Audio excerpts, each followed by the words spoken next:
ప్రశాంతంగా దేవుని మాటలు వినండి. మీరు ఆ నిలబడి మాట్లాడితే ఆ పక్క వాళ్ళకి డిస్టర్బెన్స్. నాయన, ఎవరు మీ దృష్టి పోనీయొద్దు నాయన, ఎందుకంటే ఇది దేవుని మందిరం, దేవుని సన్నిధి. మనం ప్రార్థన చేసాం, ఖచ్చితంగా ఆయన సన్నిధి వచ్చింది నాయన. మనం చాలా సంగతులు ఇతరులతో చెబుతాం, దైవజనులు చెప్పగా వింటాం, కానీ మనం నమ్మం. అదే మన దరిద్రం. చాలా సంగతులు మనం దైవజనుల దగ్గర నుంచి వింటాం, ఇతరులకు కూడా చెప్తాం, కానీ మనం నమ్మం. ఒక మాట చెప్తాను, గుర్తుపెట్టుకోండి. యేసయ్య అబద్ధాలు ఆడతాడా? మత్తయి సువార్త 18:18 ఓ మాట అన్నాడు, ఎక్కడ నా నామమున 2-3 కూడి ఉందురో వారి మధ్య నేను ఉంటానన్నాడు. ఆయన నామంలో 2-3 కూడితేనే అక్కడ ఉంటానన్నాడు. మరి ఇంతమంది ఏ నామంలో కూడాం? ఏ నామం? షాలేము నామమా? యేసయ్య నామంలో కూడాం. మరి ఇక్కడ ఉంటాడా ఉండడా?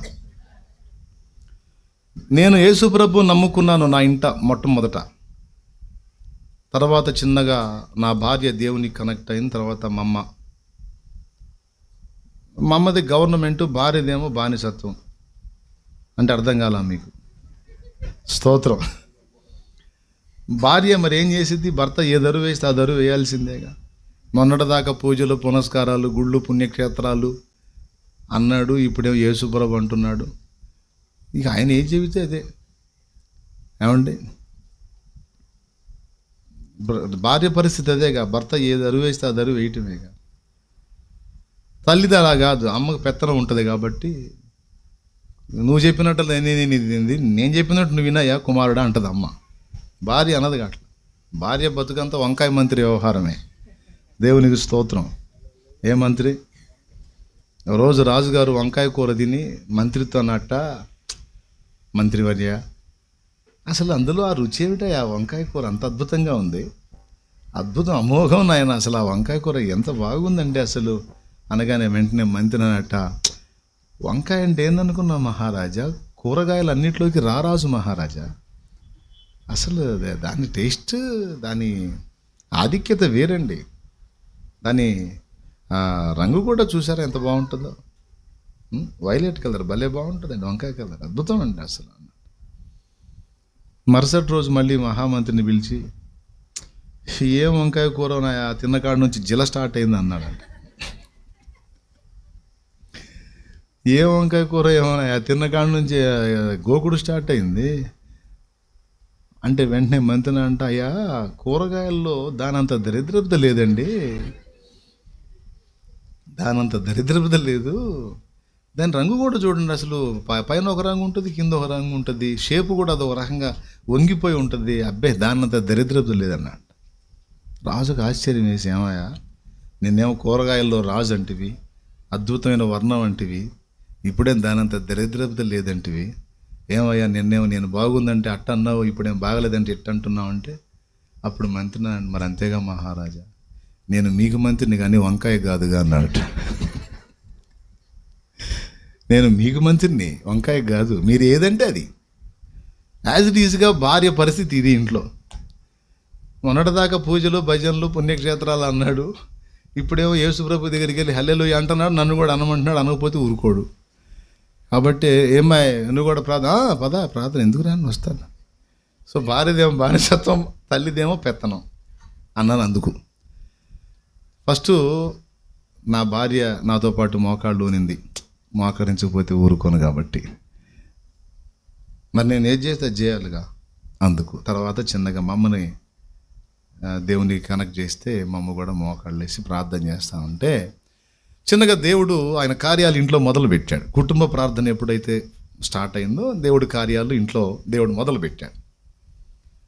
కార్యాలు చూడటం మొదలుపెట్టిన తర్వాత అన్యులం కదా, విగ్రహారాధికులం కదా, మరి విశ్వాసంలోకి రావాలంటే మరి కొన్ని కార్యాలు చూడాలి. ఓకే, అది జరిగినాయి, దేవుడు చేశాడు. సరే, నేను హైదరాబాద్ వెళ్ళిపోయాను. మా అమ్మ మా నాన్న నరసరావుపేటలో ఉన్నారు. వాళ్ళు ఒక చర్చికి వెళ్ళేవాళ్ళు. మా అమ్మ ఇంట్లో అంతా గవర్నమెంట్ మా అమ్మదే.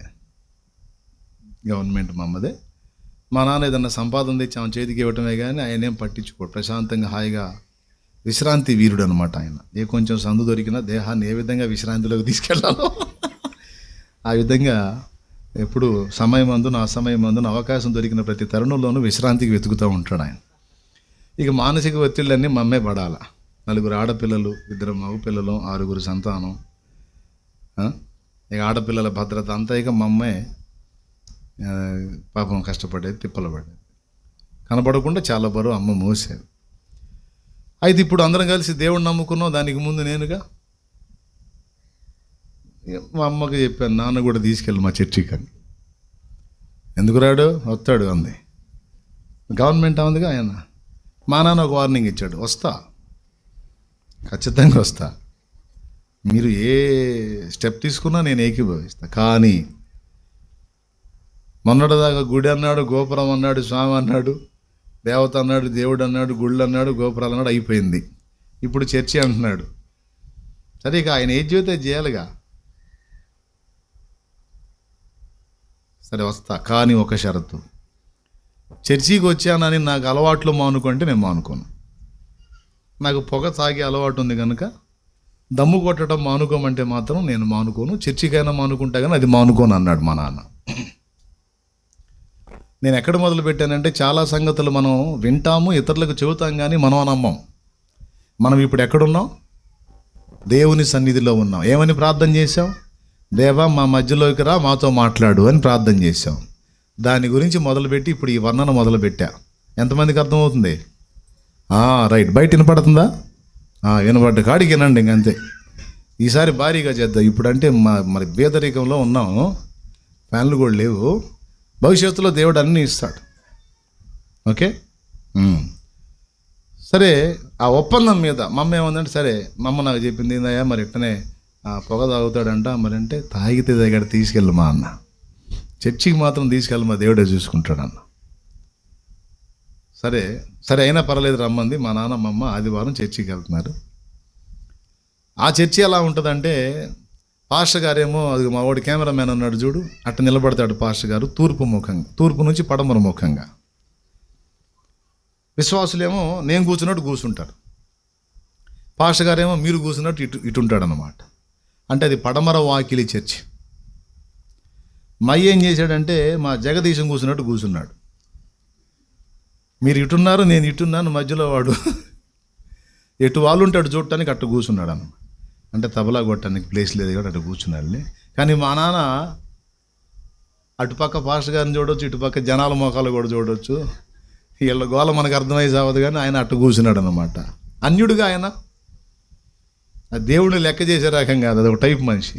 గుడి చుట్టూ తిరిగి గూట్లో రూపాయి పెట్టి జనం దండం పెట్టుకుంటే ఆ రూపాయి జేబులు వేసుకునే టైప్ మయ్య. దేవునికి స్తోత్రం.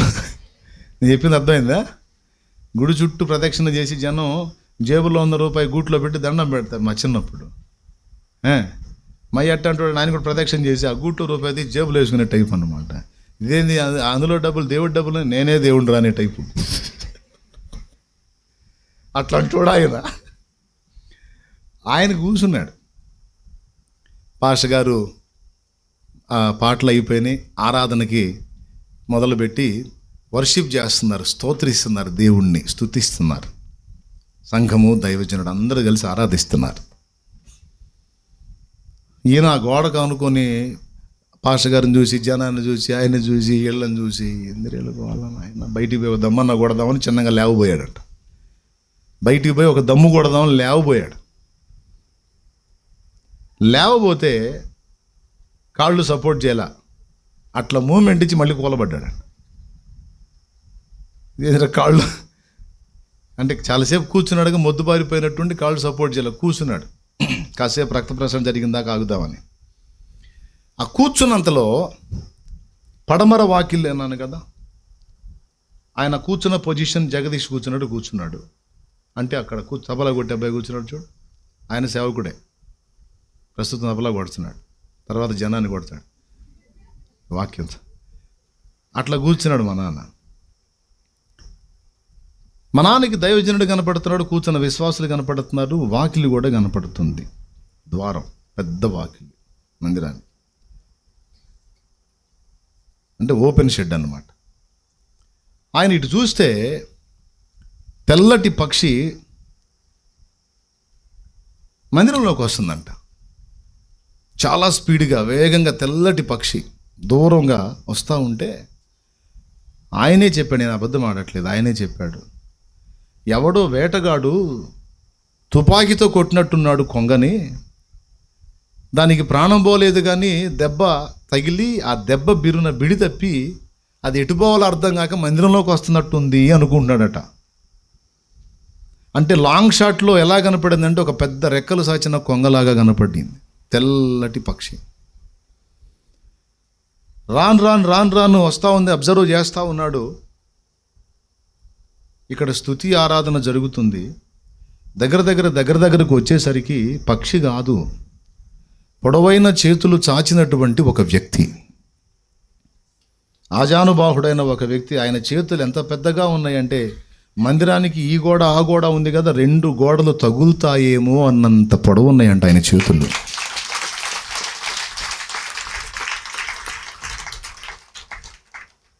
ఈ ఆరాధన జరుగుతున్నప్పుడు, ప్రభువుని స్తుతిస్తున్నప్పుడు, అందరూ కలిసి మహిమపరుస్తున్నప్పుడు శరవేగంతో రయ్యమని ఆయన గాల్లో అలాగ వచ్చేసాడు. వచ్చి ఈ చాచిన చేతులతో ఆరాధిస్తున్న బిడ్డలందరి తలల మీద ఆ చేతులు ఉంచుతున్నాడట.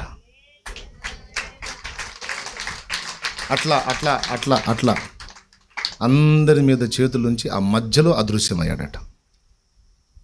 కళ్ళారా చూశాడు మయ్య, మామూలుడు కాదుగా, దిమ్మ తిరిగింది. మనిషిలో వణుకు స్టార్ట్ అయింది, ఏడుపు వచ్చిందంట, ఏడుస్తున్నాడు.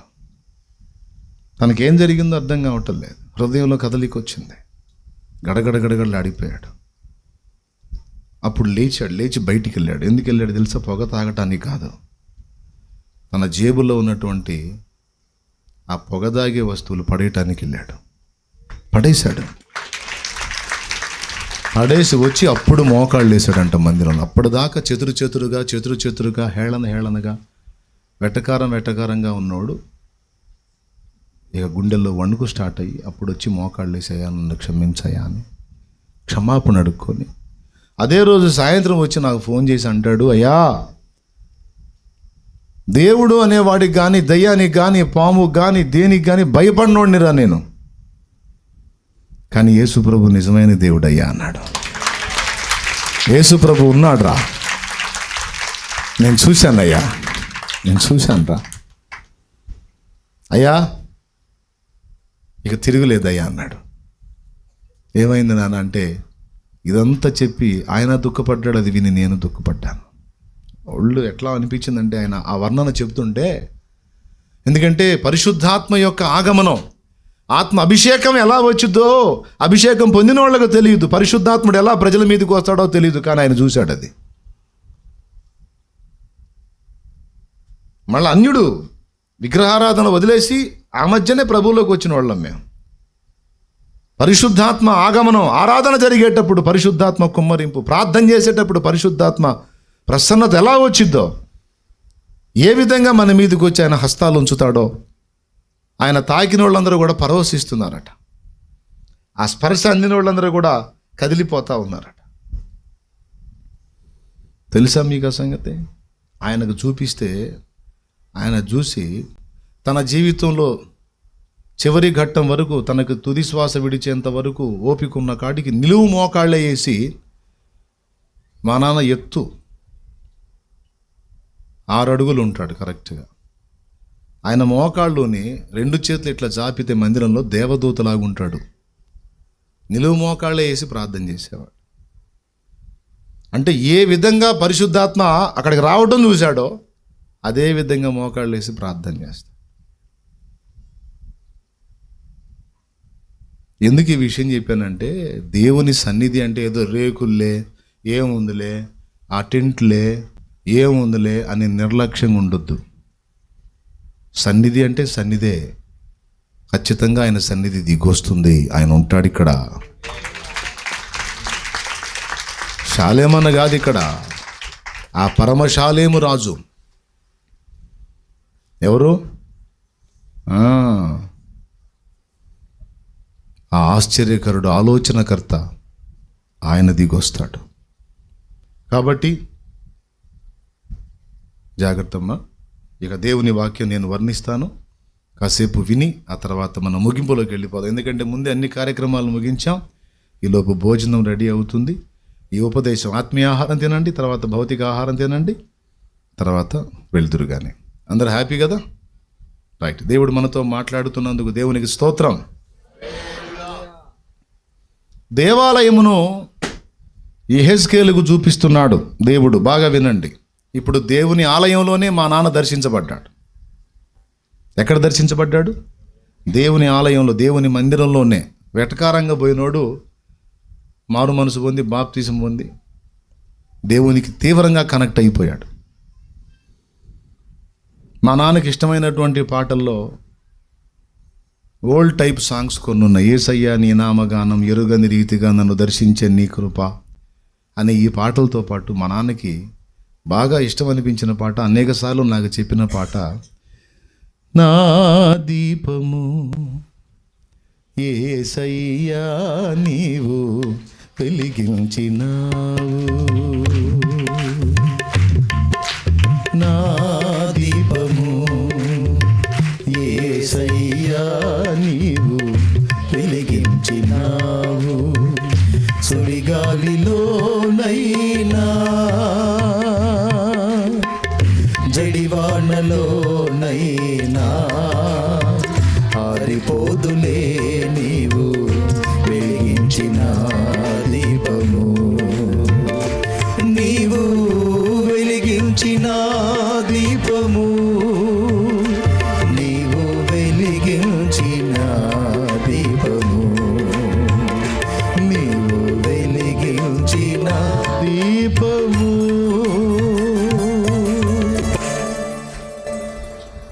ఆ రోజు ఆయన బాప్తిసం పొందిన రోజు దైవజనుడు ఈ పాట పాడాడంట. అందుకని ఎన్నిసార్లు చెప్తాడో, నేను బాప్తిసం పొందిన రోజు ఆ పాట పాడాడయ్యా దైవజనుడు, ఆ పాట పాడాడు. ఇవన్నీ ఎందుకు గుర్తు చేస్తున్నానంటే, భక్తిహీనుడు లాంటి ఆ మనిషి ఇంత భక్తుడుగా దేవునికి అంతగా ఎలా కనెక్ట్ అయ్యాడంటే, పరిశుద్ధాత్మ స్పర్శ, ఆత్మ ప్రత్యక్షత, అది దేవుని సన్నిధిలో, దేవాలయములో దేవుని పరిశుద్ధ పాదాల చెంత అనుభవించాడు. ఈరోజు మీరు కూడా ఆయన మందిర ప్రతిష్ఠ ఆరాధనకి, ఆలయ ప్రతిష్టకు వచ్చారు. మీరు ఈ ఆలయం ప్రతిష్ఠింపబడ్డట్టే మన దేహం అనే ఆలయం కూడా దేవునికి ప్రతిష్ఠితం కావాలి. ఈ ఆలయంలో దేవుని సన్నిధి ఉన్నట్టే మన దేహంలో కూడా ఆయన నివసిస్తానని మనకు వాగ్దానం చేశాడు. అది గుర్తుపెట్టుకోండి. ఎవరైతే దేవుని తమ దేహములోనికి, ప్రాణాత్మల్లోనికి ఆహ్వానిస్తారో, దేవుని పరిశుద్ధాత్మను తమ యందు కలిగి ఉంటారో, వాళ్లలో నుంచి జీవజల ప్రవాహములు బయలుదేరతాయని యోహాను సువార్త 7వ అధ్యాయములో సాక్షాత్తు యేసు ప్రభు వారే చెప్పాడు. వాస్తవంగా జీవజల ప్రవాహాలు ఎక్కడో ఉంటే మనం పోయి దాహం తీర్చుకునేది వేరు. ఎవరైతే దేవునికి ప్రతిష్ఠితులై తమ దేహమును దేవునికి ఆలయముగా సమర్పిస్తారో, ప్రభునందు విశ్వాసముంచి పాపములు కడగబడి పరిశుద్ధపరచబడి రక్షణ పొంది పరిశుద్ధాత్మను పొందుతారో, ఆ పరిశుద్ధాత్మను తమ యందు కలిగి ఉన్న వారిలో నుంచి ఇక వాళ్ళు జీవజల ప్రవాహాల కోసం వెళ్ళటం కాదు, వారి కడుపులో నుండి జీవజల నదులు ప్రవహిస్తాయి, జీవజల ప్రవాహం వస్తుందని యోహాను సువార్త 7వ అధ్యాయము 38వ వచనంలో సాక్షాత్తు యేసు ప్రభువే చెప్పాడు. ఒక్కసారి ఆ వచనం చూడండి. నా యందు విశ్వాసముంచువాడెవడో లేఖనము చెప్పునట్లు వాని కడుపులో నుండి జీవ నదులు పారునని, వాని కడుపులో నుండి జీవ నదులు పారునని బిగ్గరగా చెప్పాను. తన యందు విశ్వాసం ఉంచబో వారు పొందబో ఆత్మను గురించి ఆయన ఈ మాట చెప్పాను. ఆయన యందు విశ్వాసం ఉంచి మారు మనసు పొంది పాపాలన్నీ కడుక్కొని బాప్తిస్మం పొంది పాపాలు కడిగేసుకొని పరిశుద్ధాత్మను లోపలికి ఆహ్వానించినటువంటి వారందరూ కూడా దేవుని ఆత్మను తమ యందు కలిగి ఉన్నారు. ఇక్కడ ఇన్నాళ్లలో బాప్తిసం పొందిన వాళ్ళు చేతులు ఎత్తండి. మీరందరూ కూడా ఎంతమంది చేతులు ఎత్తారో బాప్తిసం పొందిన వాళ్ళు మీరందరూ కూడా మీలో పరిశుద్ధాత్మను కలిగి ఉన్నారు. అన్నా నేను భాషలు మాట్లాడట్లేదు కదా, భాషలు మాట్లాడితేనే పరిశుద్ధాత్మ ఉన్నట్టు కదా, భాష మాట్లాడకపోతే పరిశుద్ధాత్మ లేనట్టు కదా అని ఎవరైనా అనుకుంటే తప్పులో కాలేసినట్టే. భాషలు అనేది 9 కృపావరాల్లో ఒకటి. అది అందరికీ ఉండదని 1 కొరింథీ పత్రిక 12వ అధ్యాయంలో పౌలే చెప్పాడు. 9 కృపావరాల్లో భాషలో ఒక వరం. నువ్వు పరిశుద్ధాత్మను కలిగి ఉంటే భాషల వరం ఖచ్చితంగా ఉండాలని రూల్ ఏం లేదు. నీకు విశ్వాసం అనే వరం ఉండొచ్చు, స్వస్థపరచు వరం ఉండొచ్చు, ఆత్మల వివేచన అనే వరం ఉండొచ్చు, బుద్ధివాక్యం అనే వరం ఉండొచ్చు, జ్ఞానవాక్యం అనే వరం ఉండొచ్చు, లేకపోతే ప్రవచనం అనే వరం ఉండొచ్చు, భాషలకు అర్థం చెప్పే వరం ఉండొచ్చు, భాషలు మాట్లాడే వరం ఉండొచ్చు. భాషలు మాట్లాడే వరమే నీకు లేకపోతే అసలు ఆత్మనే నేను కలిగి లేను అనుకోవద్దు. నువ్వు పరిశుద్ధాత్మను కలిగే ఉన్నావు.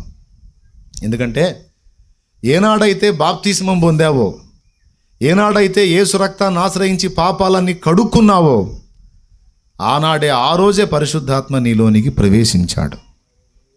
ఆయన నీలోనే ఉన్నాడు. నిద్ర వచ్చిన వాళ్ళు స్తోత్రం చెప్పండి. అది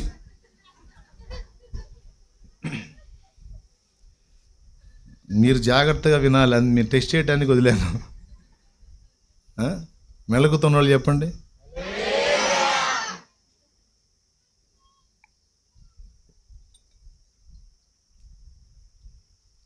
నేను చెప్పే ప్రతి మాట మీరు సీరియస్గా తీసుకుంటున్నారా లేదని టెస్ట్ చేశా. నిద్ర వచ్చిన వాళ్ళు చెప్పండి అంటే హల్లెలూయా అన్నారు. మీరు చురుగ్గా ఉంటున్నారా లేదా వినాలి కదా జాగ్రత్తగా. రైట్. ఇప్పుడు చెప్పండి. బాప్తిస్మం పొందినప్పుడు, పరిశుద్ధాత్మ అభిషేకం కోసం మనం ప్రార్థించుకున్నప్పుడు, దైవజనుల చేతులుంచి మన మీద ప్రార్థించినప్పుడు పరిశుద్ధాత్మ మన లోనికి ప్రవేశించాడు. నువ్వు పరిశుద్ధాత్మను కలిగే ఉన్నావు. పరిశుద్ధాత్మ నీలో కార్యం చేయకపోతే, ఆయన నీలో లేకపోతే అసలు యేసు ప్రభువును ఒప్పుకోవు నువ్వు. ఇది కూడా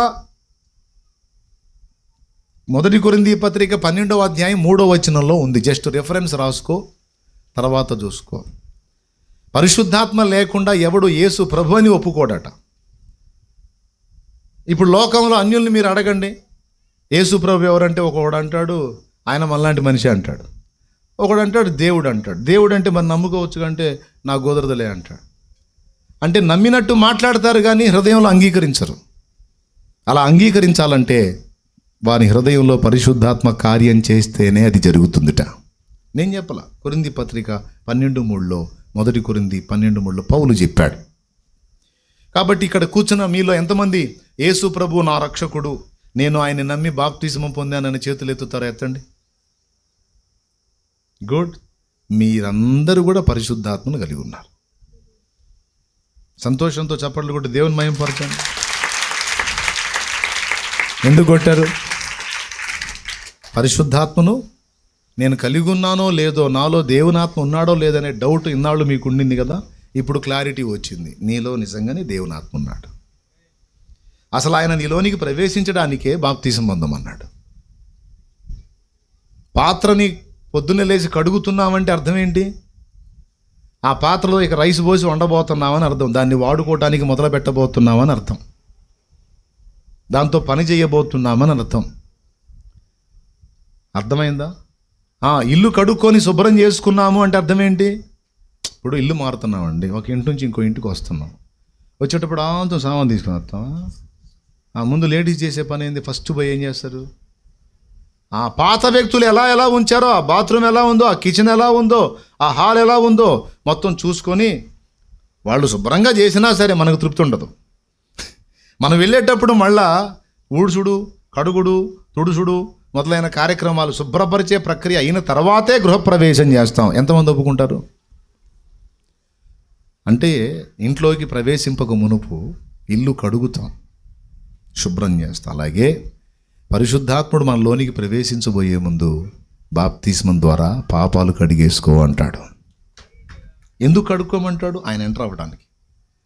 కాబట్టి ఎప్పుడైతే మారు మనసు పొంది బాప్తిస్మం పొంది పరిశుద్ధాత్మను ఆహ్వానించావో ఆనాడే దేవుని ఆత్మ నీలోనికి ప్రవేశించాడు. ఇది పాయింట్ నెంబర్ 1, గుర్తుపెట్టుకోండి. ఇక రెండవ సంగతి చెప్తున్నాను, జాగ్రత్తగా వినండి. మంచి వచనం చదివించాను, దీని మీద మంచి ధ్యానం ఉంది, అందరూ వినాలి. ఎప్పుడైతే పరిశుద్ధాత్మ మనలోనికి ప్రవేశిస్తాడో ఇక మన గురించి వాక్యం ఏం చెప్తుందంటే, సాక్షాత్తు యేసయ్య ఏం చెప్తున్నాడంటే, అప్పటిదాకా దాహం తీర్చుకోవడానికి దారులు వెతికిన వ్యక్తి ఇక అనేక మందికి దాహం తీర్చడానికి తానే ఒక జీవనదిగా మారిపోతాడు అన్నాడు. ఇప్పుడు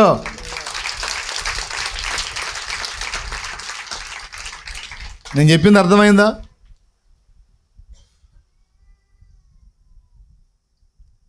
నాన్న కూర్చోండి, నాన్న వచ్చేయండి, లోపలికి వచ్చేయండి. చైర్ ఉంటే చైర్లో కూర్చోండి నాన్న. నాన్న అడ్డం నిలబడ్డాను నాన్న, నాకు కూర్చోండి, ఎక్కడోళ్ళు అక్కడ ప్రశాంతంగా కూర్చోండి.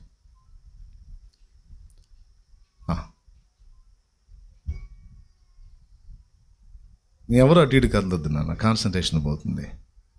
ఓకేనా? ఏకాగ్రత పోయిద్ది, నీకు పోయిద్ది, నాకు పోయిద్ది. కాసేపు ప్రశాంతంగా దేవుని మాటలు. ఎట్లనో దేవుడు మన ఎంత దయ ఉంచి కత్తే చల్లబరిచాడు, లేకపోతే ఎండ మామూలుగా లేదు కదా. ఎక్కడొచ్చి ఆగావు? అదే నువ్వు చెప్పిన దగ్గర వచ్చి ఆగావు. నేను ఎక్కడ ఆగాను? మీరు ఇన్నకాడ ఆగాను. మీరేమిన్నారు? నేను చెప్పింది విన్నారు. అనకండి, ఆన్సర్ చేయండి. ఎక్కడొచ్చి ఆగాను? ఎస్. ఎప్పుడైతే ఒక వ్యక్తిలోనికి పరిశుద్ధాత్మ ఎంటర్ అవుతాడో, అప్పటిదాకా తన దాహార్తి తీర్చుకోవడానికి అక్కడక్కడ తిరిగినటువంటి వ్యక్తి తానే, అతడే, ఆమెయే ఒక జీవ నదిలాగా మారిపోతారు. ఇక వారి నుండే ప్రవాహం బయలు వెళుతుంది అని యేసయ్య చెప్పాడు. దాన్నే భక్తులు పాటగా పాడారు. జీవనదిని నా హృదయములో ప్రవహింపజేయుమయ్యా, జీవనదిని నా హృదయములో ప్రవహింపజేయుమయ్యా, బలహీన సమయములో నీ బలము ప్రసాదించుము, బలహీన సమయములో నీ బలము ప్రసాదించుము,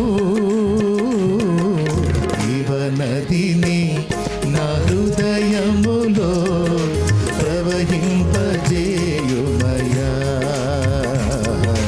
జీవనదిని నా హృదయములో ప్రవహింపజేయుమయ్యా. రెండు జరుగుతాయండి. అప్పటిదాకా ఆత్మదాహం తీరక తిరుగుతున్న మనిషికి ఎప్పుడైతే యేసునందు విశ్వాసం ఉంచి మారు మనసు పొంది బాప్తిస్మం పొంది పరిశుద్ధాత్మను లోపలికి చేర్చుకుంటాడో, అప్పుడు తన ఆత్మదాహం తీరుద్ది. ఇక ఎటు వెళ్ళడు. ఇక అంతకుముందు ఇప్పుడంటే యేసు ప్రభువుని నమ్ముకున్నాను. అంతకుముందు విగ్రహారాధన చేశాను. నేను ఆల్రెడీ ఒక గుడికి వెళ్తున్నాను అనుకో, ఎవరన్నా నా ఫ్రెండ్ తగిలి, అరే ఈ గుడి కాదు కానీ ఫలానా దగ్గర బాగా సత్యంగా సాయం జరుగుతుందంటారా అనగానే మళ్ళీ అడిపోయేవాడు. మళ్ళీ కొద్ది రోజులు అటు నడవగానే ఇంకొకటి కనపడి ఫలానా దగ్గర అసలు మామూలుగా లేదంటారా అనగానే మళ్ళీ అడిపోయేవాడు. అట్లాగా ఎన్ని చెప్పారో అన్నీ తిరగటమే పని. ఎందుకు తెలుసా? ఆత్మదాహం తీరక, తృప్తి దొరకక, వెతికిన మనస్సుకు శాంతి లభించక, ఈ గుడి, ఆ గోపురం, ఆ స్థానం, ఈ స్థానం, అక్కడంట ఇక్కడంట అని చివరికి బస్ స్టాపుల్లో ప్లాట్ఫామ్ మీద కూడా పండుకొని మరీ జర్నీలు చేశాను. ఉమ్ములు చండాలం అంతా ఊసిన దగ్గర కూడా మరి ఏదో ఒక ఊరు జర్నీ చేసి రిటర్న్ అయితే మధ్యలో బస్ స్టాండింగ్లో పండుకోవాల్సి వచ్చింది. ప్లాట్ఫామ్ దగ్గర అంతా ఉమ్ములు చండాలం. అయినా సరే భక్తి కోసం అక్కడే పండుకున్నాం. తృప్తి లేదు, దాహం తీరలేదు, ఇక సరిపోయింది, ఇక్కడ ఆగవచ్చు అనే ప్రశ్నే లేదు. ఆ గుడి అక్కడక్కడ తిరుగుతూ ఉండేవాడిని. నేనే కాదు, ఫ్యామిలీ కూడా. ఎప్పుడైతే యేసు ప్రభు దగ్గరకు వచ్చానో ఇక చాలనిపించింది. అది నా పాయింట్. ఇక మళ్ళీ ఇంకో దగ్గరికి వెళ్ళాలి, ఇంకో చోట ఇంతకంటే గొప్పది ఉంది అన్న ప్రశ్నే లేదు. అందుకే బైబిల్లో భక్తులు అన్నారు, నువ్వు నాకు చాలిన దేవుడవు అని. రైతులో ఇక యేసయ్య దగ్గరికి వస్తే ఇక స్టాండ్ వేయాల్సిందే, ఇంకా కదలాల్సిన అవసరం లేదు. అంతకుముందు స్టాండ్ తీయటం, ఇక్కడికి వచ్చి ఒక దగ్గర స్టాండ్ వేయటం, మళ్ళీ అక్కడ నుంచి మళ్ళీ స్టాండ్ తీసుకుని ఇంకో చోటకి అట్లా సైకిల్ తిరుగుతూనే ఉండేది. యేసయ్య దగ్గరికి వచ్చింది, ఇక బండి ఆగిపోయింది, ఇంకెట్టు బాటల. ఎందుకు? దాహము తీరింది, దాహం తీరింది, తృప్తి కలిగింది. ఒక దేవుడు అని నేను మొక్కడానికి తగినటువంటి క్వాలిటీస్ 100% యేసులో కనబడ్డాయి. అంతేకాదు, ఒక మనిషిగా నేను ఎదుర్కొంటున్నటువంటి సకల సమస్యలకు, సమస్త ఇబ్బందులకు, సమస్త ప్రతికూలతలకు సమాధానం ఒక్క యేసులోనే దొరికింది నాకు. అంటే అంతకుముందు ఏంటంటే డబ్బులకు ఒక దేవుడు, విద్యకు ఒక దేవుడు, బలానికి ఒక దేవుడు, ఏమండి సంతానానికి ఒక దేవుడు, పెళ్ళికి ఒక దేవుడు, పెటాకులకు ఒక దేవుడు, ఇట్లా రకరకాలుగా కల్పించుకొని తిరిగాము. ఇప్పుడు అసలు శక్తికి, జ్ఞానానికి, సమస్తానికి మాదిరి కావాలన్నా, బలం కావాలన్నా, జ్ఞానం కావాలన్నా, ఆత్మరక్షణ కావాలన్నా, దేహానికి విడుదల కావాలన్నా, మనసుకు శాంతి కావాలన్నా, శరీరమునకు స్వస్థత కావాలన్నా, ఆత్మకు రక్షణ కావాలన్నా, సమాజంలో బ్రతకడానికి జ్ఞానం కావాలన్నా, సైతాను తనడానికి జ్ఞానం కావాలన్నా, పరలోకం చేరడానికి జ్ఞానం కావాలన్నా, ఈ భూమి మీద నీ మనుగడకు అవసరమైన సమస్త జ్ఞానము, శక్తులన్నీ కూడా ఆ ఒక్కనిలోనే ఉన్నాయి, ఒక్కళ్ళలోనే దొరికినాయి. ఇంకా దానికొకళ్ళు, దీనికొకళ్ళు, దీనికొకళ్ళు, దానికొకళ్ళు, ఇంకేం లేదు. అర్థమైందా? సూపర్ స్పెషాలిటీ ఆసుపత్రి లాగా. సింపుల్గా మనకు అర్థమయ్యే భాషలో చెప్పాలంటే, మామూలు హాస్పిటల్స్ ఉంటాయి. కంటి డాక్టర్ దగ్గరికి వెళ్తే కంటికే చూస్తాడు. సార్ ఈ దవడ పన్ను ఏందో నొప్పిగా ఉంది సార్ అంటే, డెంటిస్ట్ దగ్గరికి వెళ్ళండి రాస్తాను అంటాడు. ఏం సార్ మీరు చూడటం? లేదు సార్ నేను కంటికే అంట. అర్థమైందా? ఐ స్పెషలిస్ట్ అన్నమాట. పంటి సమస్య అంటే డెంటల్ డాక్టర్ దగ్గరికి వెళ్ళాలి, డెంటిస్ట్ దగ్గరికి వెళ్ళండి. కొంచెం ఏందో సార్ గుండెల్లో కొంచెం నొప్పిగా ఉంటుందండి అంటే, అట్లయితే కార్డియాలజిస్ట్ దగ్గరికి రాస్తానండి, అడిగిపోండి అంటే గుండె హాస్పిటల్. అర్థమైందా? ఒక్కొక్క దానికి ఒక్కొక్కటి అన్నట్టు. ఇప్పుడు యేసు ఏంటో తెలుసు, యేసయ్య ఏం తెలుసా? మొత్తం అన్నీ ఆయన దగ్గర ఉంటాయి. సంతోషం ఎచట ఉందని, సమాధానమెచట నాకు దొరికేనని, సంతోషం ఎచట ఉందని, సమాధానమెచట నాకు దొరికేనని, జగమంతా తిరిగాను, జనులందరినడిగాను, జగమంతా వెతికాను, జనులందరినడిగాను, చివరికది నీలోనే కనుగొన్నాను, చివరికది నీలోనే కనుగొన్నాను. ఎంత మంచి దేవుడవయ్యా యేసయ్యా, చింతలని తీరేనయ్యా నిన్ను చేరిన, నా చింతలని తీరేనయ్యా నిన్ను చేరిన. ఆమేన్. మస్తు పాటలు, ఓల్డ్ సాంగ్స్, గోల్డ్ సాంగ్స్. మా కుటుంబ వైద్యుడవు నీవు, మా మంచి ఔషధమే నీవు, మా కుటుంబ వైద్యుడవే నీవు, మా మంచి ఔషధమే నీవు. నా వ్యాధి బలహీన సమయాలలోన, నా వ్యాధి బలహీన నాతో ఉండే దేవుడవేవో, నాతో ఉండే దేవుడవేవో. యేసయ్యా యేసయ్యా యేసయ్యా యేసయ్యా యేసయ్యా యేసయ్యా యేసయ్యా. మాట్లాడే దేవుడవే నీవు, మాట్లాడని చెట్టు నీవు కావు, మాట్లాడని రాయివి చెట్టు నీవు కావు, మాట్లాడే దేవుడవే నీవు. మా కుటుంబ వైద్యుడు ఫ్యామిలీ డాక్టర్ అన్నమాట. వైద్యుడు ఆయనే, ఔషధం కూడా ఆయనేనంట. ధనం ఆయనే, శ్రీమంతుడు, బలం ఆయనే, సర్వశక్తి గల దేవుణ్ణి అన్నాడు. రోగానికి ఔషధం ఆయనే, స్వస్థపరచు యెహోవా అన్నాడు. భయంలో ధైర్యం ఆయనే, నేను నీకు తోడై ఉన్నాను అన్నాడు. శత్రువుకి అడ్డు తగిలేది ఆయనే, నీ ముందు నడుచువాడు యెహోవాయే అన్నాడు. బరువు మోసేది ఆయనే, నీ భారం యెహోవా మీద మోపము, ఆయనే నిన్ను ఆదుకొనును. ఎన్ని లేఖనాలు. ఇంకెటు పోదాం చెప్పండి, ఇంకెటు పోదాం? మనకు చాలకపోతేగా. ఇంకా ఆయన దగ్గర ఉన్న కొన్నే మనం వాడుతుంది, ఇంకా బోల్డ్లన్నీ ఉన్నాయి. మరి నీ దగ్గర దమ్ముంటే. అని అర్థమైంది నేను చెప్పింది? ఇప్పటికి నువ్వు అడుగుతుంది కొన్ని, ఇంకా యేసయ్య దగ్గర నీవు ఊహించనన్ని ఉన్నాయి. కాబట్టి తిరిగి తిరిగి తిరిగి తిరిగి తిరిగి తిరిగి విసిగి వేసారిన వాళ్ళందరూ కూడా దాహం తీరి తృప్తి చెందాలంటే యేసునొద్దకు వస్తే చాలు, కథ మీకు ఆగిపోద్ది బండి, ఇంకా పోదు. యేసయ్య దగ్గరికి వచ్చి కూడా మళ్ళీ ఎటన్నా పోయాడంటే ఇంకా వాడి గతికి అంతే సంగతులు, కష్టం ఇక. ఎందుకంటే దొరకాల్సిందంతా ఆయన దగ్గర ఉంది. ఆయన దగ్గర ఒకడు పొందనిది ఇక ఇంకొక చోట దొరకదు. అర్థమైందా? నిజంగా అర్థమైందా? ఇప్పుడు చెప్పండి, దాహము కొద్దీ అటు అటు ఆ గుడి గోపురాన్ని తిరిగాను కదా, యేసయ్య దగ్గరికి వచ్చిన నాకు ఏమైంది? దాహం మీకు తీరిందా? నాకు తీరింది, మీకు తీరలేదా? సరిపోయింది కదా, యేసయ్య చాలు. ఓకే, ఇప్పుడు ఏం జరిగిందంటే రెండు జరుగుతాయని చెప్పాను. రక్షణానుభవంలోనికి వచ్చి బాప్తిస్మం పొంది పరిశుద్ధాత్మను పొందుకున్న వానికి నంబర్ 1 దాహం తీరుతుంది.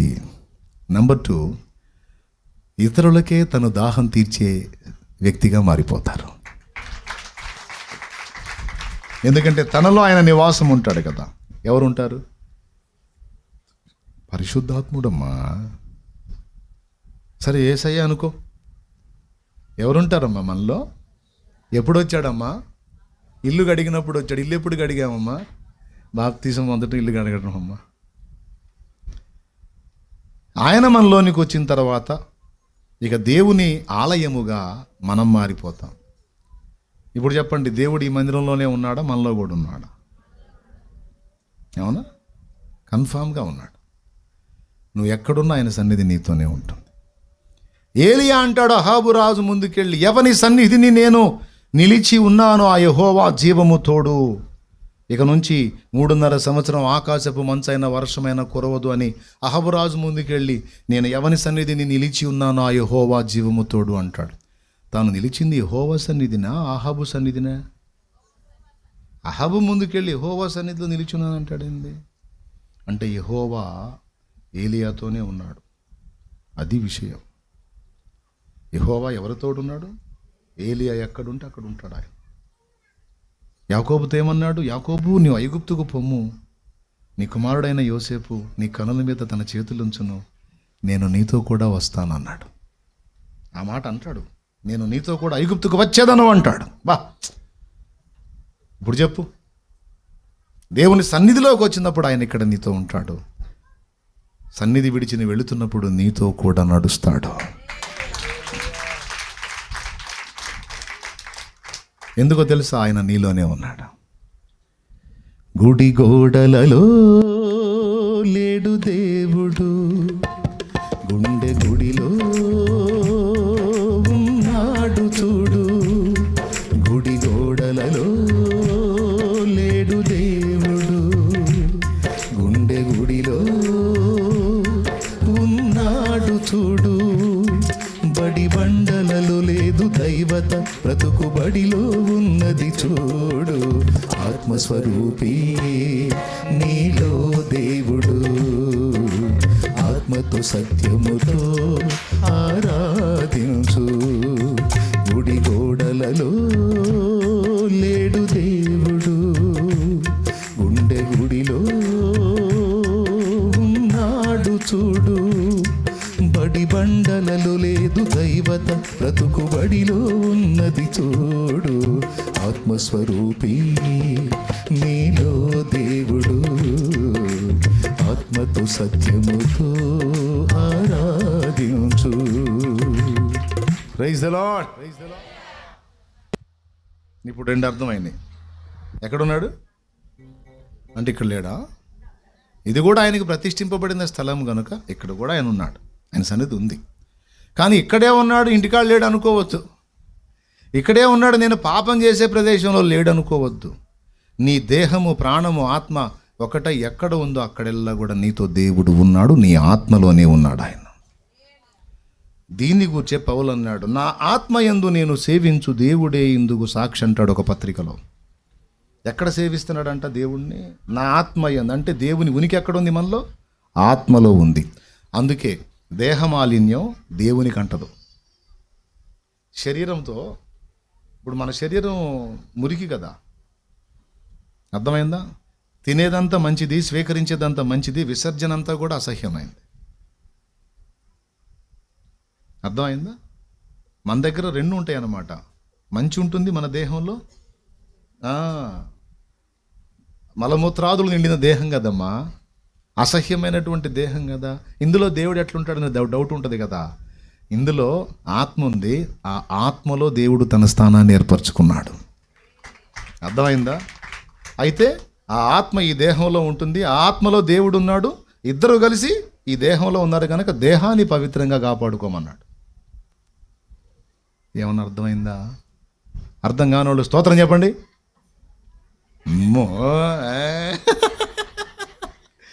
సబ్బా శ్రేయలోకి వచ్చారు. దేవునికి మహిమ. అంతే, అట్లా ఉండాలి చురుగ్గా. ఏమండి? ఇప్పుడు దీని పవిత్రతను మనం కాపాడుతాం. అలాగే మన దేహంలో ఆత్మ ఉంది, ఆత్మలో దేవుని స్థానం ఉంది కనుక దేహాన్ని కూడా పవిత్రంగా ఉంచమన్నాడు. ఎవడైనానో దేవుని ఆలయమును పాడు చేసినట్టు దేవుడు వానిని, కాబట్టి దేవాలయమును పాడు చేయకూడదు. అంటే దీన్ని పాడు చేయకూడదు, దేహమనే దేవాలయాన్ని కూడా పాడు చేయకూడదు. ఎందుకంటే ఆయన నివాసం ఉంటున్నాడు, రెండు చేస్తున్నాడు. నీ దాహం ఎప్పటికప్పుడు తీరుస్తున్నాడు, నీలో తానుండి అనేకుల్ని దర్శిస్తున్నాడు. నువ్వు మాట్లాడితే జీవితాలు మారతాయి, నువ్వు తాగితే స్వస్థత కలుగుతుంది, నువ్వు అడుగుపెట్టిన ఇల్లు ఆశీర్వదించబడుతుంది. అవసరాన్ని బట్టి కొన్ని శ్రమలు నీకు ఇచ్చినా, నీకుంటే శ్రమలు నీకుంటాయి, నీకుంటే బలహీనతలు నీకుంటాయి, కానీ నువ్వు ప్రార్థన చేస్తే వాళ్ళకి స్వస్థత వచ్చింది. నీకు అదే ఆశ్చర్యం. ఇదేందో నాకు తగ్గట్లేదు, నేను ఎవరికైనా చేస్తే వాళ్ళకి తగ్గుతుందని చాలాసార్లు అనిపించింది. నీకు ఎందుకో తెలుసా? నీకు అవసరం కాబట్టి నీ సమస్య నీకు ఉంచాడు. నువ్వు ఎవరి కోసం ప్రార్థన చేసావో వాళ్ళకి నీలో ఉన్న దేవుడే సమాధానం ఇచ్చి స్వస్థపరిచాడు. ఇప్పుడు చెప్పండి, పరిశుద్ధాత్ముడు ఎక్కడున్నాడు? అందరూ చెప్పండి. ఆత్మ మనలో ఉన్నాడు. మనం మోకరించిన ప్రతిసారి కూడా ఆయన శక్తిని అడగాలి, ఆయన బలాన్ని అడగాలి. అప్పుడు ఎప్పటికప్పుడు మనకు కావాల్సిన ఆ పవర్ని ఆయన రిలీజ్ చేస్తూ ఉంటాడు మనలోనే ఉండి. బాగుంది. ఇప్పుడు అలా ఆయనలో ఉన్నవాళ్ళు, ఆయన ఆత్మని తనలో కలిగి ఉన్న వాళ్ళ నుంచి ఏమొచ్చిందంట? జీవజల నది ప్రవాహం. ఇక్కడ అన్నాడు, దేవాలయాన్ని గురించి హెస్కేలుతో మాట్లాడుతూ దాని గడప క్రింద నుంచి ఒక నది ప్రవహిస్తుంది అన్నాడు. ఇప్పుడు అసలు సంగతికి వచ్చాను. ఇక ఖచ్చితంగా లెక్కేసుకుంటే ఒక అరగంటలో కొలిక్కి వచ్చేద్దాం. అరగంట ఓకేనా? లేదా 10 నిమిషాలు చెప్పేసి ముగించేది ఓకేనా? సరే, ఓకే. మీరు ఎంత చెప్పమంట?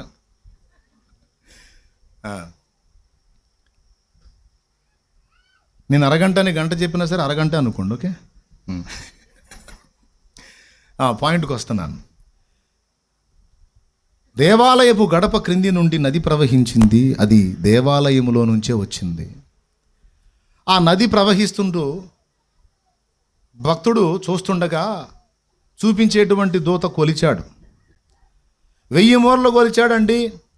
చూస్తే గడప కింద నుంచి చిన్న ప్రవాహంలాగా మొదలైంది. 1000 మూరలు కొలిచిన తర్వాత చీలమండల లోతు వచ్చిందంటే గిలకల లోతు వచ్చింది. అక్కడి నుంచి మళ్ళీ ఒక 1000 మూరలు కొలిచాడు, మోకాళ్ళ లోతు వచ్చింది నది. అక్కడి నుంచి మళ్ళీ కొలిచాడు, నడుముల లోతు వచ్చింది నది. అక్కడి నుంచి మళ్ళీ కొలవడానికి ఇక అందట్లా. అంటే బయలుదేరిన దగ్గరేమో నేల కచ్చుకొని ఉంది, తర్వాత చీలమండల లోతు, తర్వాత మోకాళ్ళ లోతు, తర్వాత నడుముల లోతు, ఆ తరువాత మునిగిపోయేంత లోతు. చివరికి ఈ దరి నుంచి ఆ దరికి దాటలేనంత పెద్దదైపోయింది ఆ నది. ఆ నదిని గురించి మాట్లాడుతున్నాడు. అది ఎక్కడి నుంచి వచ్చింది? దేవాలయం నుండి వచ్చింది. బాగా వినండి. ఈ నదిని గురించి నేను ఎందుకు చదివించానంటే,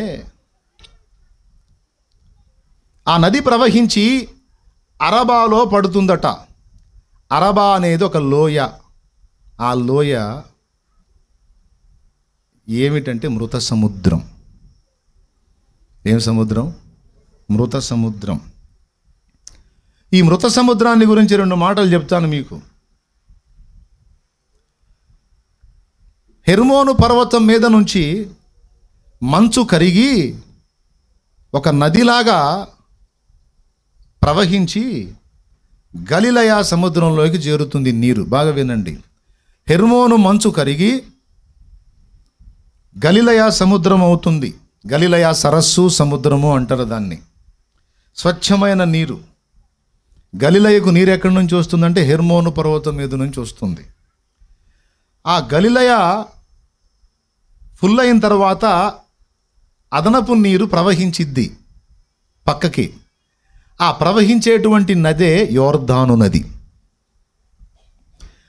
అర్థమైందా? ఫస్ట్ ఎక్కడి నుంచి స్టార్ట్ అయింది? హెర్మోను పర్వతం మీద నుంచి గలిలయ సరస్సుకు వస్తుంది. అది ఫుల్ అయిన తర్వాత అదనపు జలాలు ఎక్కడికి పోతున్నాయి? యోర్దాను నదిగా మారి ప్రవహించిపోయి అరబాలో కలుస్తుందంటే మృత సముద్రానికి చేరుతుంది. గలిలయ సరస్సులో మంచినీటి నిల్వలు ఉంటాయి. మృత సముద్రంలో విపరీతమైన ఉప్పు. బాగా వినాలి. ఎంత ఉప్పు అంటే ఒకప్పుడు ఆ ఉప్పంతా భూగర్భంలో ఉండేది. సొదొమ గొమొర్రాల మీద దేవుడు ఉగ్రత కుమ్మరించినప్పుడు, సొదొమ గొమొర్రా మనుషుల పాపం విస్తారమైందని దేవుడే వచ్చి దాన్ని నాశనం చేశాడు. మీకు గుర్తుందా? ఎట్లా నాశనం చేశాడు? అదే లోతు భార్య ఉప్పు స్తంభం అయ్యే స్టోరీ ఉంది కదా. ఏం కురిపించాడు? అగ్నియు గంధకములను కురిపించాడు. పైనుంచి కురిసింది అగ్ని గంధకం. మరి లోతు భార్య ఉప్పు స్తంభం ఎట్టయింది? వెనక్కి తిరిగి చూసింది. చూసి ఉప్పు స్తంభం ఎందుకయింది? పప్పు స్తంభం కావచ్చుగా, అవునా? లేకపోతే రాతి బొమ్మ కావచ్చుగా, లేకపోతే ఐస్ బొమ్మ కావచ్చుగా. ఉప్పు స్తంభం ఎందుకయింది అంటే ఈ ఒక్క విషయం మర్చిపోకుండా గుర్తుపెట్టుకోండి. నాశనకరమైన కార్యాలు చేసేవాళ్ళు, దుష్ట పన్నాగాలు, దుష్ట కార్యాలు చేసే వ్యక్తులకు దేవుడు వాళ్ళ కిందనే పెట్టి ఉంచుతాడు బాంబు. వాళ్ళ కింద బాంబు ఉందన్న సంగతి వాళ్ళకి తెలియదు. మిడిసి పడతా ఉంటారు, ఎగురు పడతా ఉంటారు. ఆగరా, కాస్త ఆగమ్మా, ఆగయ్య అంటే ఆగరు.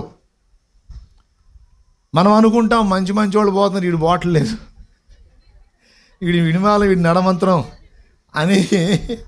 కొంతమంది దుర్మార్గంగా వ్యవహరిస్తుంటే ఆ దుర్మార్గపు మనస్తత్వాలు కలిగిన వాళ్ళని గురించి మనం అనుకుంటాం దేవుడు కూడా ఏందో ఈయన ఏం చేయట్లే అని.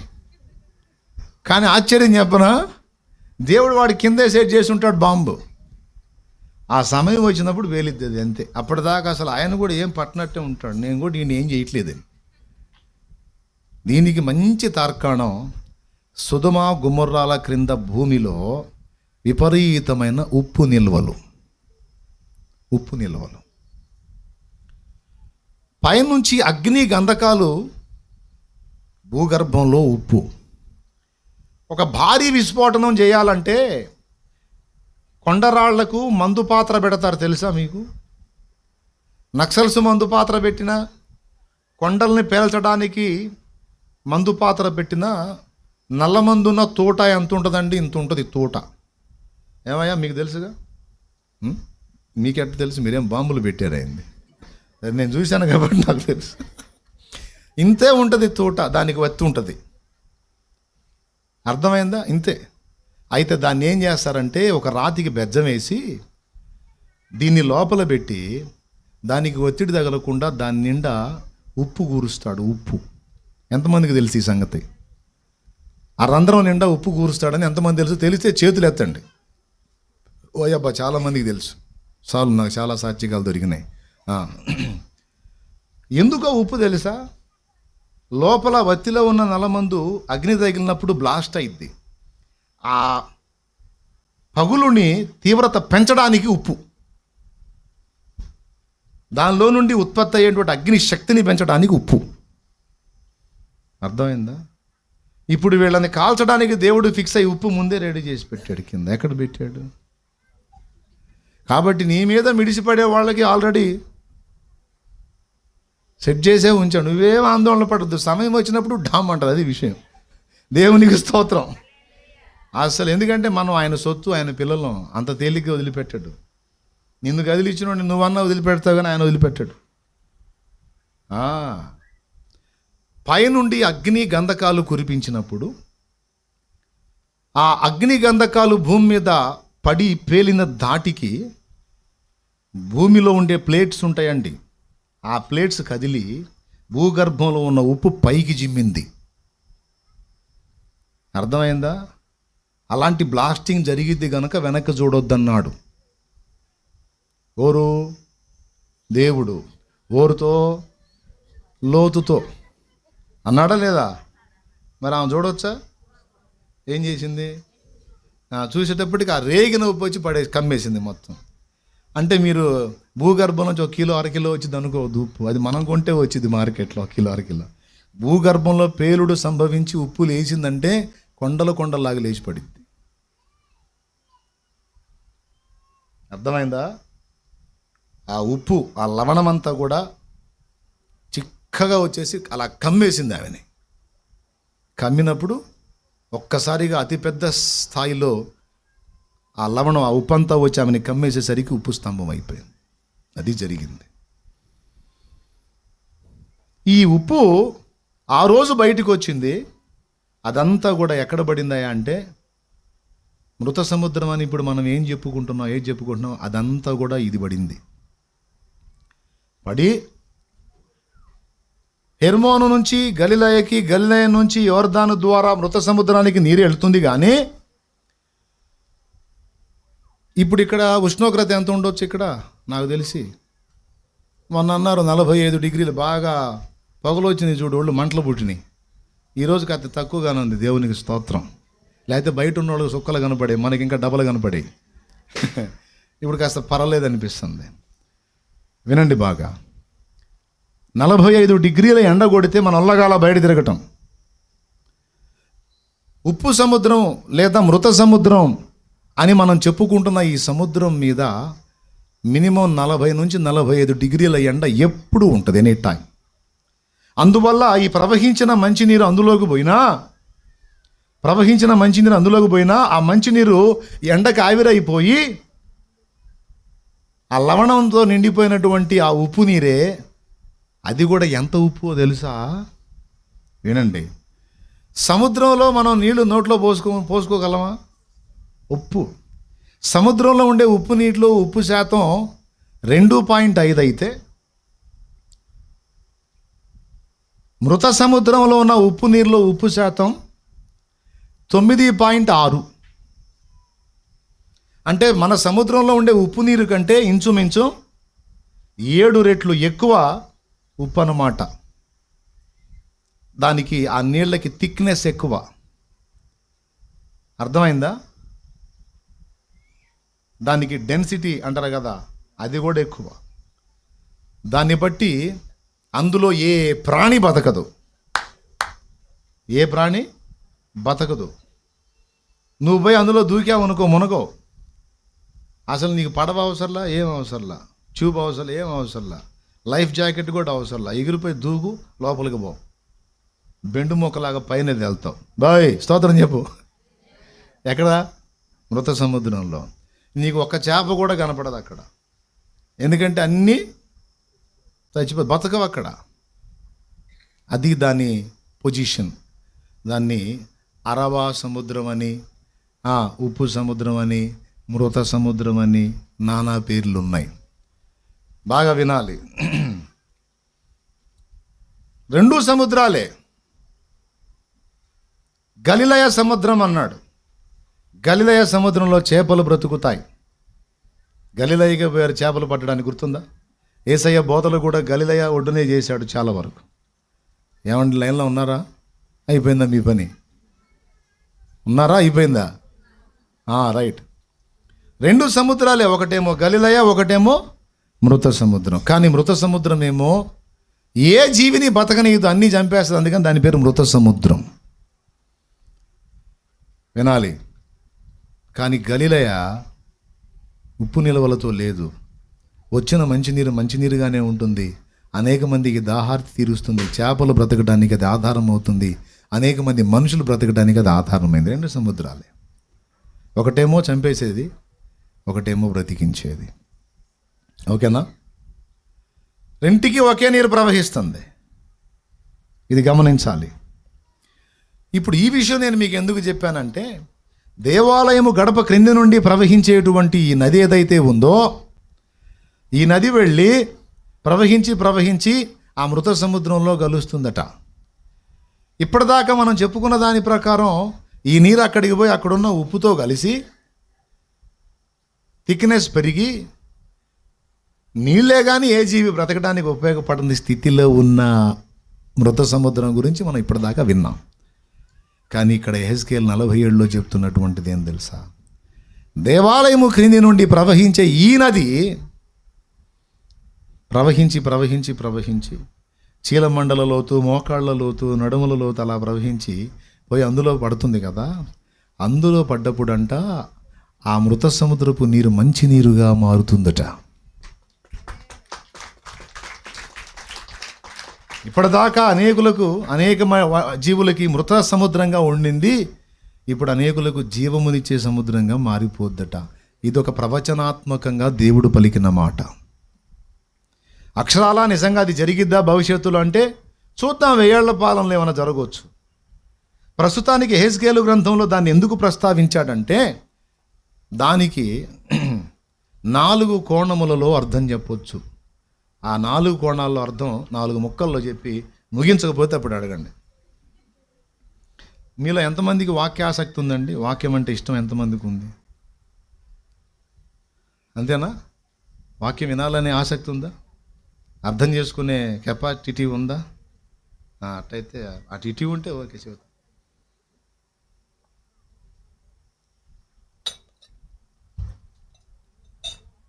మూడు భాగాలు అయిపోయింది, ఒక భాగానికి వచ్చాం. 4 అర్థాలు ఉన్నాయి అన్నాను. అందులో మొట్టమొదటిది దేవాలయం నుండి బయలు వెళుతున్న ప్రవాహము అన్నాడు. దీన్ని మన ఆత్మీయ జీవితంలో 4 దశలతో పోల్చవచ్చు. చీలమండల లోతు మన ఆత్మీయ జీవితం, రక్షణానుభవం, ప్రారంభపు మెట్టు. మోకాళ్ళ లోతు ఆత్మీయ ఎదుగుదల, మోకాళ్ళుని ప్రార్థించేటువంటి అనుభవం. నడుముల లోతు ఇశ్రాయేలీయులు సేవ చేసేటప్పుడు, ఎవరికైనా ఉపచారం చేసేటప్పుడు లేదా ఏదైనా పని చేసేటప్పుడు నడికట్టు కడతారు. నడికట్టు కట్టుకొని పని చేస్తారు. పని అయిపోయిన తర్వాత నడికట్టు లూజ్ చేస్తారు. పని చేసేటప్పుడు ఏం చేస్తారా? ఏంది ఎవరు చెప్పరు? మీరైనా సరే పని చేయాలంటే ఫిట్నెస్ కోసం ఏం చేస్తాం? బెల్ట్ పెడతాం, నడికట్టు కడతాం. ఇంటికి వచ్చి ఏం చేస్తాం? ఇంటికి వచ్చినాక కడతామా? ఇంటికి వచ్చినాక విప్పేస్తామా? ఫ్రీ అవుతాం. సో నడుకట్టు కట్టామంటే అర్థం ఏంటి? పనికి ఉపక్రమించామని. ఓకేనా? రైట్. క్రొత్తగా ప్రభువులోనికి వచ్చినప్పుడు, మారు మనసు పొంది బాప్తిజమం పొందినప్పుడు దేవుని వశానికి, దేవుని మీద ఆధారపడటానికి అడుగులు పడ్డాయి నీ జీవితంలో. మొదటి అడుగు పడింది, దాన్ని చీలమండల లోతు నీళ్లతో పోల్చాడు. క్రొత్తగా నువ్వు రక్షణలోనికి వచ్చినప్పుడు 100% దేవుడికి లోబడవు. ఏదో స్టార్టింగ్ కొత్త ఒక వింత పాత ఒక రోత అన్నట్టు ఆ కొత్త వింతలో కొద్ది రోజులు అలాగ చిన్నగా దేవునికి లోబడటం నేర్చుకోవటం మొదలు పెడతావు కనుక ఆత్మీయ జీవితంలో పరిపూర్ణత రాదు. అప్పుడే స్టార్టింగ్ కాబట్టి చీలమండల లోతులాగా ఉంటుందన్నమాట. కొద్ది కాలం ప్రయాణం చేసిన తర్వాత మోకాళ్ళ లోతు వచ్చింది అంటే అర్థం ఏంటంటే, స్టార్టింగ్లో ప్రతిదానికి దేవుని మీద ఆధారపడటం కాకుండా కొంచెం మన సొంతంగా కూడా తిప్పలు పడతాం. కానీ కొంత ప్రయాణం చేసినాక మనకు అర్థమైద్ది, మన వల్ల కాదు, దేవుడు సాయం చేయకపోతే మనం ఏం చేయలేమని. అర్థమైందా? అప్పుడు ఏం చేయటం మొదలు పెడతామంటే, ఇక చిన్నదానికి పెద్దదానికి మోకాళ్ళు వేసి దేవుణ్ణి వేడుకోవటం మొదలు పెడతాం.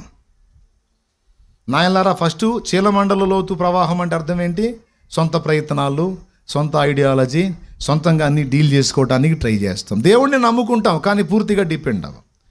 కొద్దిగా ప్రయాణం చేసిన తర్వాత మనకు అర్థమైద్ది, అబ్బో ఈ భక్తి సాధన అయినా ఈ జీవిత పోరాటంలో జయమైనా మన వల్ల ఏది కాదు, ఆయనే సీన్లోకి వచ్చి మనకు బలం ఇవ్వకపోతే మనం దీన్ని జయించలేమని అర్థం చేసుకొని స్టార్టింగ్లో కొంచెం ప్రార్థనలో గడుపునా చేద్దాం అనుకుంటా చేస్తా అని షో చేసి చేయకుండా పోయిన వ్యక్తులు జీవితంలో కొంచెం ప్రయాణం అయిన తర్వాత ఎవడు చెప్పకుండా మోకాళ్ళు ఎత్తుంటారు.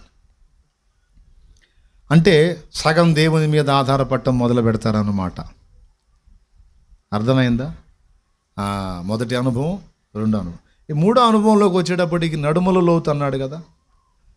ఎప్పుడైతే మొదట ఆరంభించి తర్వాత మోకాళ్ళ అనుభవంలోనికి వచ్చి ఇక దేవుని కార్యాలు చూస్తూ, దేవునితో నడుస్తూ, దేవునితో మాట్లాడుతూ, దేవుని శక్తి పొందుకుంటూ, దేవుణ్ణి అడుగడుగునా ప్రార్థిస్తూ, దేవుణ్ణి అడుగుతూ తను ఆత్మీయంగా ప్రయాణం చేసి బలము నొందినవాడై చివరికి ఇతరులను కూడా బలపరిచే స్థాయికి సేవలోనికి వచ్చేస్తాడు.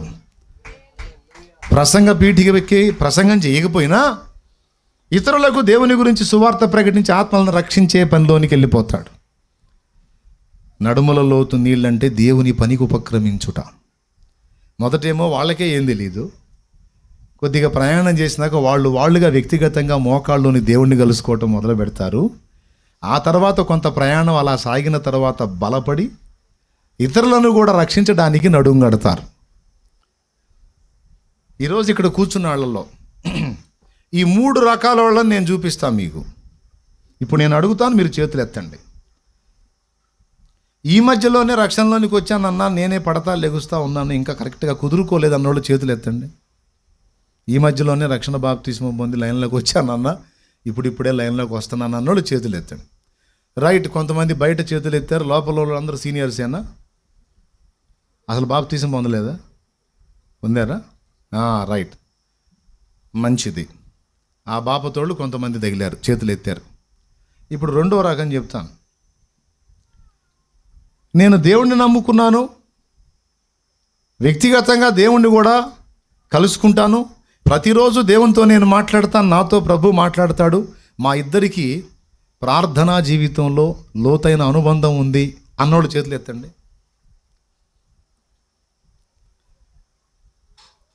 నేను నా ప్రభు వ్యక్తిగతంగా కలుసుకున్నాం, నేను నా యేసయ్యతో మాట్లాడుకుంటాను, నాకు రోజు ఈ అలవాటు ఉంది, ఆయన కూడా నాతో మాట్లాడతాడు, ఈ అనుభవం నాకుందన్న వాళ్ళు చేతులు ఎత్తండి నాన్న.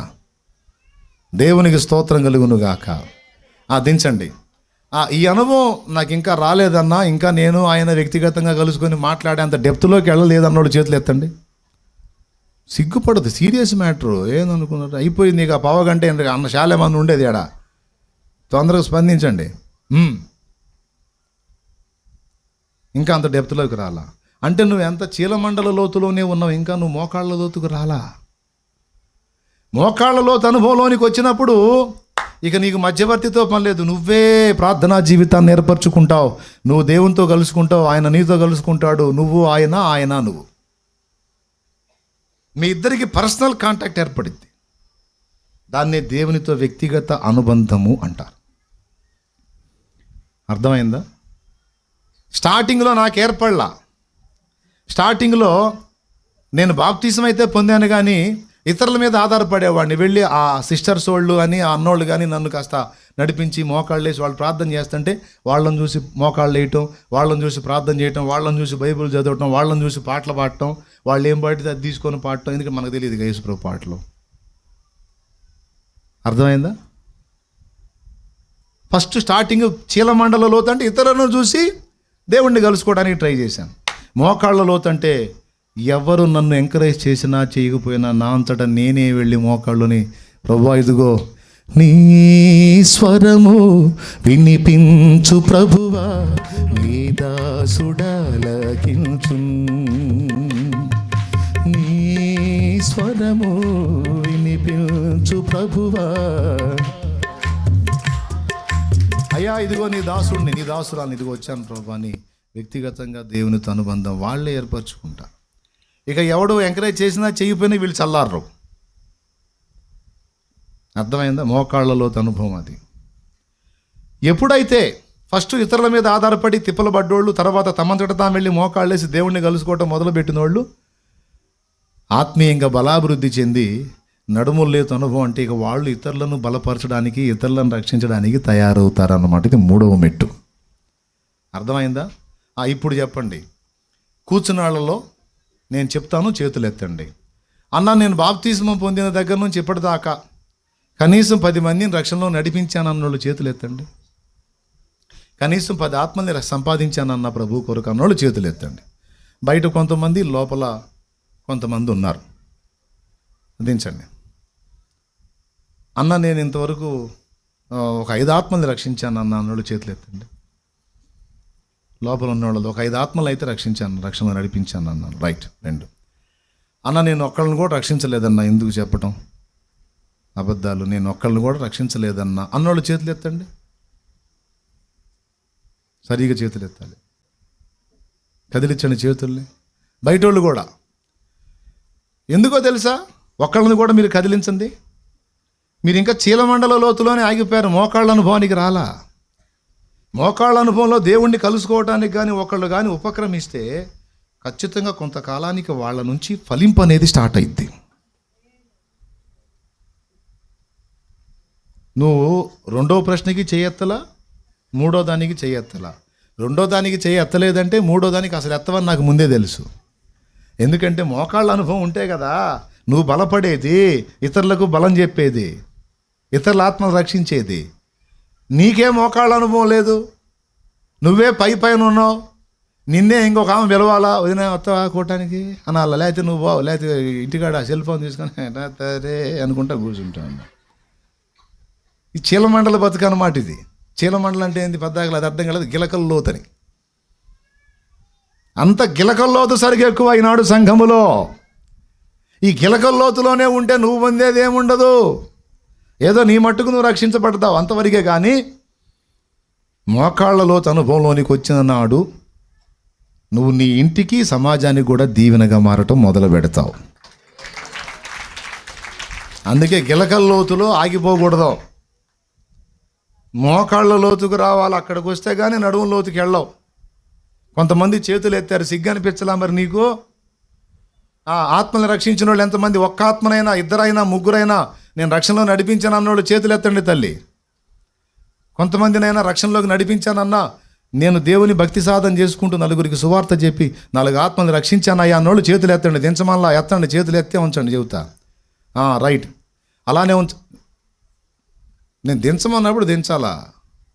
వాళ్ళని చూడండి. వాళ్ళని చూసినప్పుడు ఒక ఆత్మ కూడా సువార్త చెప్పి ఒక ఆత్మను కూడా రక్షించిన వాళ్ళకి సిగ్గు కలగాలి. అరే ఇదేంది నేను చేయెత్తలేకపోయాను అంటే, ఒక్కళ్ళు కూడా రక్షించాలా నేను? ఎందుకు రక్షించలేకపోయావు? నువ్వే బలంగా లేవు. అర్థమైందా? నీ మోకాళ్ళు బలహీనమైతే నీ నడుములు కూడా బలహీనమే బిడ్డ. మోకాళ్ళు బలంగా ఉంటే నడుము బలంగా ఉంటుంది, నడుము బలంగా ఉంటే నువ్వు దేవుని పనిముట్టు అయిపోతావు. నీలో నుండే జీవజల ప్రవాహం బయలువెళ్ళి అనేక మంది దాహం తీరుస్తుంది అన్నాడు ఇక్కడ గ్రంథములో. దేవునికి మహిమ. 3వ మెట్లో ఏం జరుగుతుంది? సేవ జరుగుతుంది. మీ కళ్ళ ముందు మీతో కూర్చున్న వాళ్ళని కొంతమంది చెయ్యెత్తారు, మరి వాళ్ళు ఫలించారు. 10 మందిని, 15 మందిని, 20 మందిని, 4 రక్షించారు. మరి ఆ ఫలం నీ దగ్గర ఏది? ఎందుకని లేదు అంటే మిస్టేక్ ఉంది నీ దగ్గర. నువ్వు దేవునితో కనెక్ట్ సరిగా కాలా. ఇప్పుడు కనెక్ట్ అవ్వాలి. ఈరోజు గుర్తుపెట్టుకున్నావు. రేపు రోజున మళ్ళీ ఒకసారి వచ్చి చెయ్యొచ్చు 4 ఆత్మలను రక్షించావంటే అయింది ఆ కార్యం, నా ద్వారా 4 జీవితాలు కట్టబడ్డాయని దమ్ము చేసి చెయ్యెత్తే టైపుగా నువ్వు తయారు కావాలి. చెప్పాలి గట్టిగా. 3 ఇక 4వది దాటలేనంతగా ప్రవహించటము అంటే దాని అర్థం కూడా చెప్తా. దాని అర్థం ఏంటో తెలుసా? గిలకల్లోతైంది, మోకాళ్ళలోతైంది, నడుములోతైంది కదా. 4వ మెట్టు దాటలేనంత నది అంటే ఆత్మ వశులైపోవుట. అది దైవజనుడు, దైవజనురాలి అంతస్తు. నడుముల లోతంటే కొంతమంది జీవితాలు వెలిగిస్తారు. వాళ్ళు కొన్ని జీవితాలకే వెలుగు, వాళ్ళ జీవితంలో కొంతవరకే వాడబడటం. కానీ నదిలాగా ప్రవహిస్తుంది, ఇక దాటలేకుండా అయిపోయిందంటే అర్థం ఏంటంటే ఇక వీళ్ళు వాళ్ళ వశంలో ఉండరు, ఇక వాళ్ళని వాళ్ళు నడిపించుకోరు. గిలకల్లోతుంటే మనం నడుస్తాం. చెప్పండి అవునా కాదా? మోకాళ్ళ లోతుంటే మనమే దాటుతాం. చెప్పండి. నడుము లోతుంటే మనమే దాటుతాం నదిని. తలకంటే మించి ప్రవహిస్తే ఇప్పుడు నదిని మనం శాసిస్తామా, నదే మనల్ని తీసుకెళ్ళిద్దా? అబ్బా అద్దుగది 4వ అనుభవం. ఇక నది ఇక ఆత్మ నడిపింపులోకి వెళ్ళిపోతారు.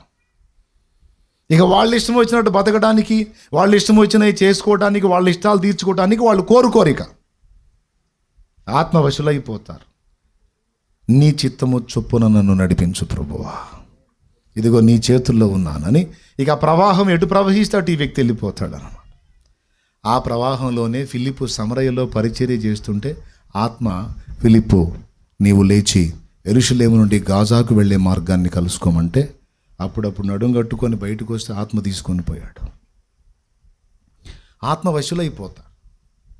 ఇక వాళ్ళ సొంత ఇష్టాలు, కోరికలు, ఇక వాళ్ళని వాళ్ళు నడిపించుకోవటం అనేది ఆపేస్తారు. వాళ్ళని వాళ్ళు నడిపించుకోవటం అనే మెట్టు ఆపేసి పూర్తిగా దేవుని నడిపింపులోకి వెళ్ళిపోతారు. అది పరాకాష్ఠ అంతస్తు. ఏమన్నా దీన్ని రీచ్ అయ్యే కెపాసిటీ మీకుందా? ఇప్పుడు నేను చెప్పిన పాయింట్ మళ్ళీ ఒకసారి చెబుతా. గిలకల్లోతు నీళ్లుంటే నీ కాళ్ళే నిన్ను నడిపిస్తాయి. అవునా కాదా? బయట ఉన్న వాళ్ళు స్పందించండి. అవునా కాదా? మోకాళ్ళ లోతు నీళ్లుంటే నీ కాళ్ళే నిన్ను నడిపిస్తాయి. నడుము లోతు నీళ్లున్నా కూడా నీ కాళ్ళే నిన్ను, తలకు మించి నీళ్లుంటే ఇక నీ కాళ్ళు ఏళ్ళు నడిపించడం కాదు, ఆ నదే నిన్ను నడిపించిద్ది. ఆ మెట్టుకెళ్ళిన వాళ్ళే దైవజనులు, దైవజనురాళ్ళు. అది అందులోకి వెళ్ళి కూడా కొంతమంది మళ్ళీ తమను తాము కొన్ని విషయాలను నడిపించుకుంటారు. అది కూడా ఆపేసి పూర్తిగా ఆత్మ వశులైన నాడు మనం ఊహించనంత ఫలింపు ఉంటుంది. అర్థమైందా? అలా ఏ కోశాన్న కూడా తమ ఇష్టం లేకుండా పూర్తిగా 100% ఆ నది ప్రవాహానికి తమను తాము అప్పజెప్పుకొని నది ఎటు వెళితే అటు కొట్టుకుపోయేటట్టుగా మనల్ని మనం అప్పగించుకున్న అంతస్తు ఎలాంటిదంటే పౌలు, కేఫా, యాకోబు, యేసయ్య, ఏలియా, ఎలీషా, ప్రవక్తలు, వాళ్ళ అనుభవం అంతా కూడా అది. ఓబద్యా అంటాడు. ఓబద్యా అహాబురాజు పరిపాలనలో ఓబద్యా అనే ఆయన మంచి భక్తిపరుడు అహాబు దగ్గర ఉంటాడు. ఏలియాని వెతుకుతా తిరుగుతాడు ఈ అహాబ్ అనేవాడు. ఎందుకంటే ఏలియా శాపం పెట్టాడు, వాన పడట్లేదని. చివరికి సమయం వచ్చినప్పుడు ఏలియా ఓబద్యాని ఎదుర్కొంటాడు. ఎదుర్కొని పోయి మీ వాడికి చెప్పు, నేను మీ వాడిని ఎదుర్కొంటానని, మీ అహాబుని అంటాడు. నేను ఇక్కడే ఉంటాను, రమ్మని చెప్పు అంటాడు. అప్పుడు ఓబద్య అంటాడు, భలే మాట, అండర్లైన్ చేసుకోవాలి బైబిల్లో ఆ మాట. అయ్యా, నేను ఇక్కడనే ఉందును, నీవు వెళ్ళి రాజును పిలుచుకొని రమ్మని చెప్పుచున్నావే. నేను వెళ్ళి అతనిని పిలుచుకొచ్చున్నంతలో యెహోవా ఆత్మ నిన్ను ఎక్కడికి కొంచుపోవునో నాకు తెలియదు కదా. నువ్వు ఇక్కడే ఉంటాను, పోయి రమ్మన్నావు. ఇక్కడ ఉండటం నీ వశం కాదని నాకు తెలుసు. ఎందుకంటే నువ్వు నీ వశంలో ఉండేవాడివి కాదు, నువ్వు ఆత్మవశములో ఉండేవాడివి. బా, ఏం మెట్టది, ఏం అంతస్తుంది. అది సాధన చేయాల్సింది. అందుకే చాలామందికి డేట్ ఇవ్వు అంటే నేను అదే చెబుతాను, నా డేట్ నా వశంలో లేదు నాయన. నేను ఎప్పుడు ఎటు తిరుగుతానో ఎటు పోతానో నాకే తెలియదు, దేవుడు ఎటు తీసుకెళ్తే అటు పోతాను. మనోళ్ళు అన్నారు, కాస్త చల్లగా ఉన్నప్పుడు వదిలిపెట్టి ఇంతలా ఎండల్లో ప్రతిష్ట లేదన్న. నాకు అర్థం కాదు. మరి ఆత్మ నన్ను అట్లా నడిపించాడు, నేనేం చేసేది? దేవునికి స్తోత్రం. ఈ చెవులో కాలకి ఆ చెవులో దోలుతుండే చెమటలతో ఒళ్ళంతా తడిసిపోతుండే, ఇప్పుడు ప్రతిష్ట లేదన్న అంటే నన్ను నడిపించాడు అట్లా. ఇప్పుడు ఆత్మ నడిపించినట్ట లేకపోతే మీరు చెప్పినట్ట? అంతే. మధ్యరాత్రిలో లేచి పదరాన్న వెళ్ళాల్సిందే. అట్ట కూడా జరిగింది. అట్లా ఆత్మ నడిపింపు కిందికి వెళ్ళిపోయి ఆత్మ ఎటు నుంచి మాట్లాడుతున్నాడో, ఎవరి నుంచి మాట్లాడుతున్నాడో, ఏ సమయంలో ఎలాంటి సంకేతాలు ఇస్తున్నాడో వాటన్నిటిని గుర్తుపట్టి ఆ విధమైన నడిపింపును సాధన చేయుట ఏ పరాకాష్ఠ. ఓయ్ వింటున్నావా? భక్తిలో పరాకాష్ఠ అంతస్తు అది. దాన్ని ఇక దాటలేనంతగా ప్రవాహించుట అంటారు. మోకాళ్ళ కొలత సరిపోదయ్యా, పాదాల కొలత సరికాదయ్యా. మోకాళ్ళ కొలత సరిపోదయ్యా, పాదాల కొలత సరికాదయ్యా. ఈతల మునిగి లేవాలయ్యా, తేలి తేలి ఆడాలయ్యా. ఈతల మునిగి లేవాలయ్యా, తేలి తేలి ఆడాలయ్యా. రండయ్యా బోధకుడా, రండయ్యా బోధకుడా, ఎండని జీవ నదిలాగా, ఎండని జీవ నదిలాగా, జీవజలమా ఆత్మనాథుడా, ఎండని నదిలాగా రమ్ము బోధక. జీవజలమా ఆత్మనాథుడా, ఎండని నదిలాగా రమ్ము బోధక.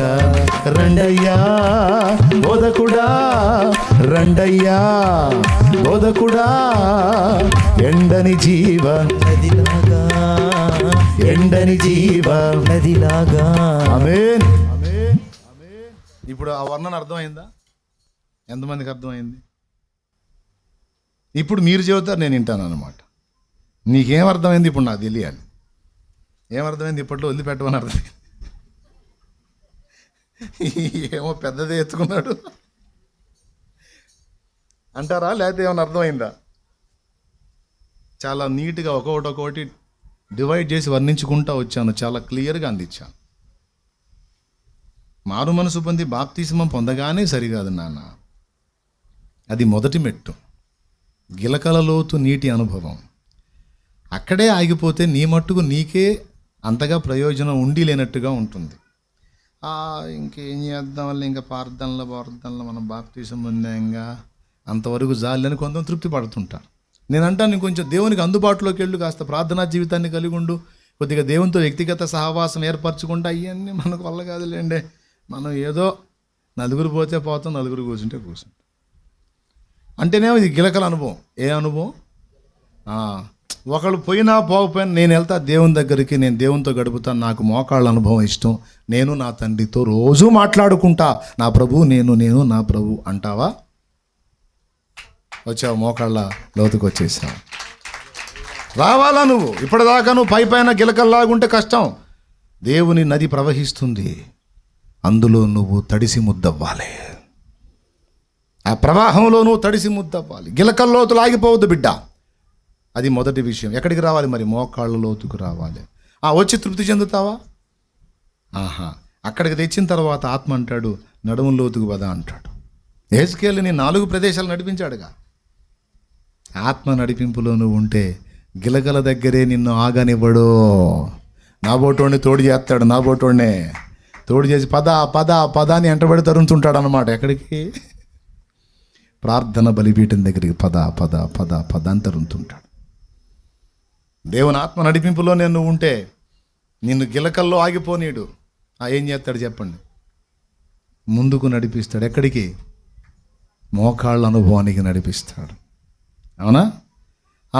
ఆ నడిపింపు కూడా నువ్వు పొందుకుంటే అంతటితో ఆగనీయుడు.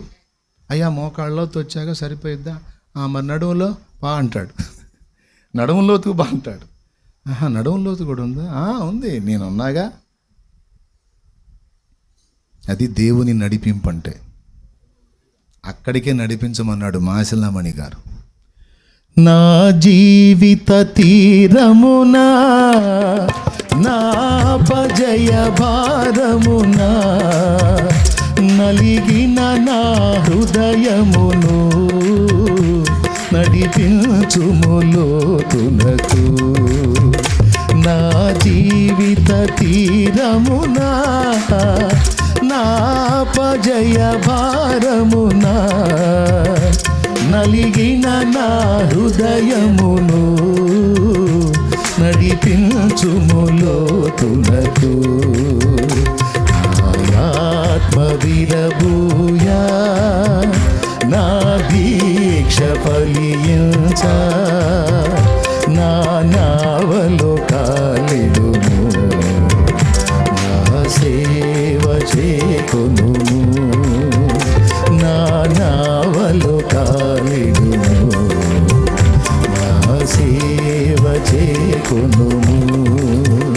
నడిపించు నా నావా నడి సంద్రమున దేవా, నవజీవన మార్గమున నా జన్మ తరింప, నవజీవన మార్గమున నా జన్మ తరింప.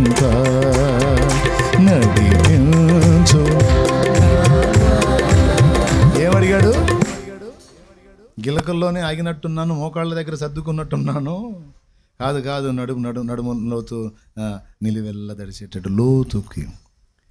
ఆ లోతైన అనుభవానికి ప్రయాణం చేయకపోతే ఏం జరిగింది తెలుసా? అపజయాల్లోనే ఆగిపోతావట. నేను కాదు, ఆయన చెప్పాడు.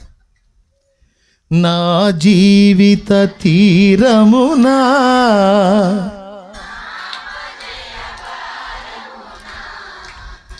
నలిగిన నా హృదయమును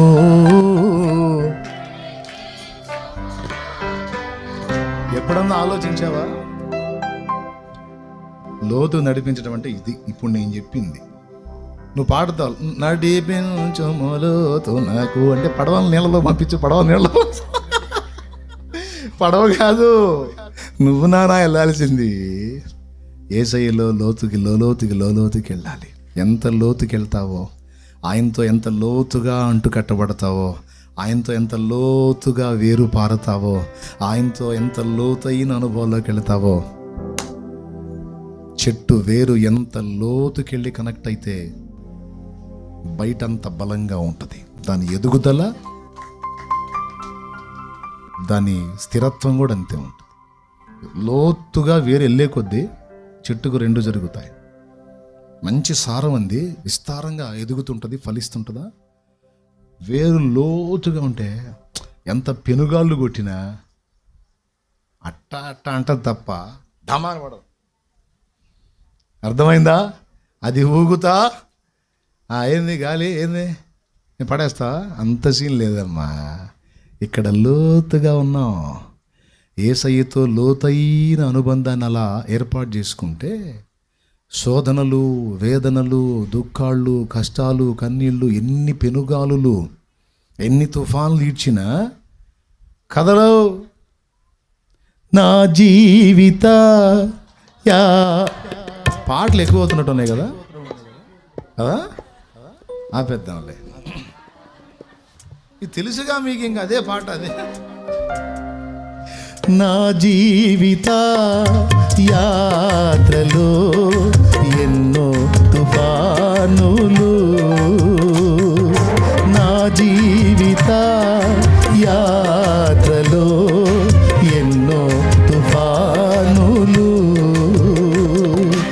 అయినా నా యేసు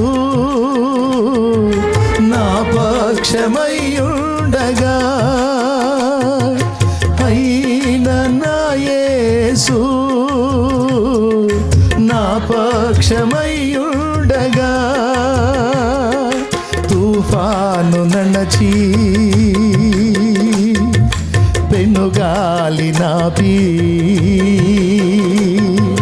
తుఫాను నడచి పెనుగాలి నాపి నడిపించును నా యేసయ్యా. నా విశ్వాస ఓడయాత్ర కొనసాగుచున్నది, నా విశ్వాస ఓడయాత్ర కొనసాగుచున్నది. కొనసాగించే యేసు నాకు తోడుండగా, కొనసాగించే యేసు నాకు తోడుండగా, తుఫానులైనా పెనుగాలులైనా,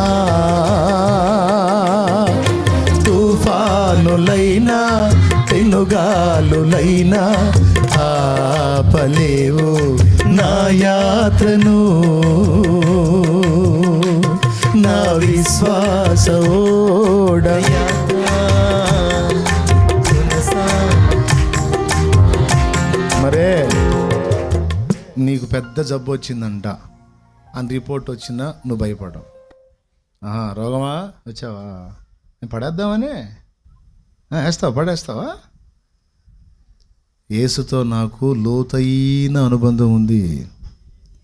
ఆయన నన్ను పట్టుకొని ఉన్నాడు, రహస్యమందు ఆయన నన్ను పెనేసుకొని ఉన్నాడు.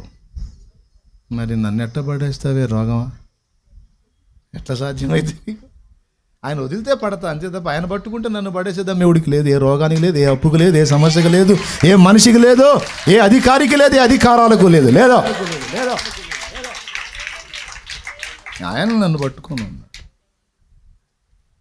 నేను ఆయన లోతైన అనుబంధం, లోతుగా పెనవేసుకుని ఉన్నా. సాధ్యం కాదు ఇక. అందుకు నడపమంటున్నాడు లోతైన అనుభవానికి. చెప్పండి, ఏరు పైన ఉంటే చెట్టు ధన్మని పడిద్దా, లేకపోతే లోతులో ఉంటే పడిద్దా? ఎవరు లోతు అన్నారు? వేరు లోతులో ఉంటే పడదమ్మా, పైన ఉంటుంది. పైన ఉన్న చెట్టు ధన్మని దొల్లిపోయింది. వేరు లోపలికి పోయిన చెట్టుకు సారం ఎక్కువ అందిద్దా, పైన వేళ్ళు ఉంటే అందిద్దా? పైన వేళ్ళు ఉంటే పెందలాడి చచ్చిద్ది. అవునా? ఎంత లోతుకెళితే అంత సారం. ఓకేనా? ఆకువాడ, ఓకే, అది పాట, అది అక్కడ అది కోట్ చేసుకో, దేవునికి స్తోత్రం. ఓకేనా? ఇప్పుడు ఏం చెప్పాను, ఏం కావాలన్నాను? లోతుగా వెళ్ళాలి. ఇప్పుడు చెప్పండి, గిలకల దగ్గర ఆగిపోతారా? మరి ఎక్కడ దాకా వస్తారు?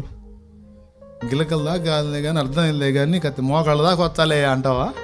సరే ఆడకరా, నీకెందుకు, నడువుల కాడికి ఆయన తీసుకెళ్తాడు. సరే నడువుల కాడికి కట్టినారా, నిన్ను ఆయనే వశపరుచుకుంటాడు. యేసయ్యా నా నిరీక్షణ ఆధారమా, నా నిరీక్షణ ఆధారమా, యేసయ్యా. ఆ మెట్టుకి వెళ్ళిపోతావు, వశమైపోతావు. ఇక ఈ ఒంటరి పయనంలో నా జీవితానికి ఆశ్రయ దుర్గము నీవే. ఈ ఒంటరి పయనంలో నా జీవితానికి ఆశ్రయ దుర్గము నీవే. నాలోనే నీ ఉండుము, నీలోనే నన్ను దాయుము. నాలోనే నీ ఉండుము, నీలోనే నన్ను దాయుము, యేసయ్యా. నా నిరీక్షణ ఆధారమా, నా నిరీక్షణ ఆధారమా.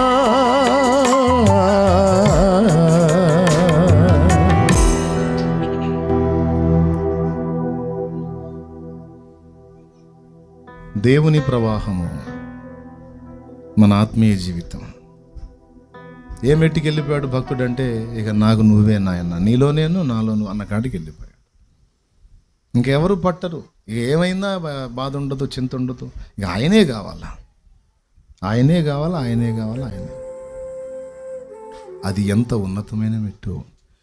ఇప్పుడు అక్కడికి చేరాలి భక్తులని నేను ఎందుకు అంటున్నానంటే, వినండి. ఈ ఒక్క మొక్క చెప్పి ప్రార్థన చేస్తాను. 4 పోలికలు అన్నాను, ఒకటి చెప్పేటప్పటికి టైం అయిపోయింది. మిగతా 3 ఈసారి ఎప్పుడన్నా కూడుకున్నప్పుడు చెప్పుకుందాం.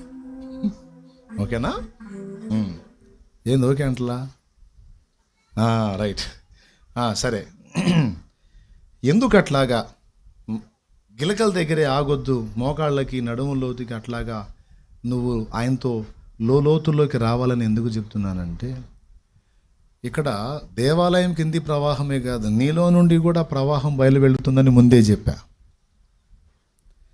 ఎప్పుడైతే నువ్వు తల నిండా ప్రవహించిన ప్రవాహం వలె మారిపోతావో, విను, తలంత మునుగునట్లుగా ప్రవహించే నదిలాగా నువ్వు మారిపోతావో, ఆత్మవశమైపోతావో, అప్పుడు నీలో నుండి వచ్చేటువంటి ఆ జీవజల ప్రవాహము ఎంతవరకు ప్రవహిస్తుందో, అది ప్రవహించిన చోటెల్లా జీవులు బ్రతుకుతాయి అన్నాడు. అది రహస్యం. అర్థమైందా? ఇక అలా ప్రవహించి నీ ప్రవాహం మృత సముద్రంలో పడ్డా సరే అక్కడ జీవాన్ని తెచ్చిద్దట. అర్థమైందా? దాని అర్థం ఏంటో తెలుసా? చచ్చిన స్థితిలోకి వెళ్ళిపోయిన వ్యక్తులు సైతం నీలో నుండి ప్రవహించే ఆ ప్రవాహం వారికి తగిన తగిలినప్పుడు, అది వారు త్రాగినప్పుడు ఆ చచ్చిన స్థితిలో ఉన్న వాళ్ళు కూడా బ్రతికి రక్షించబడతారట.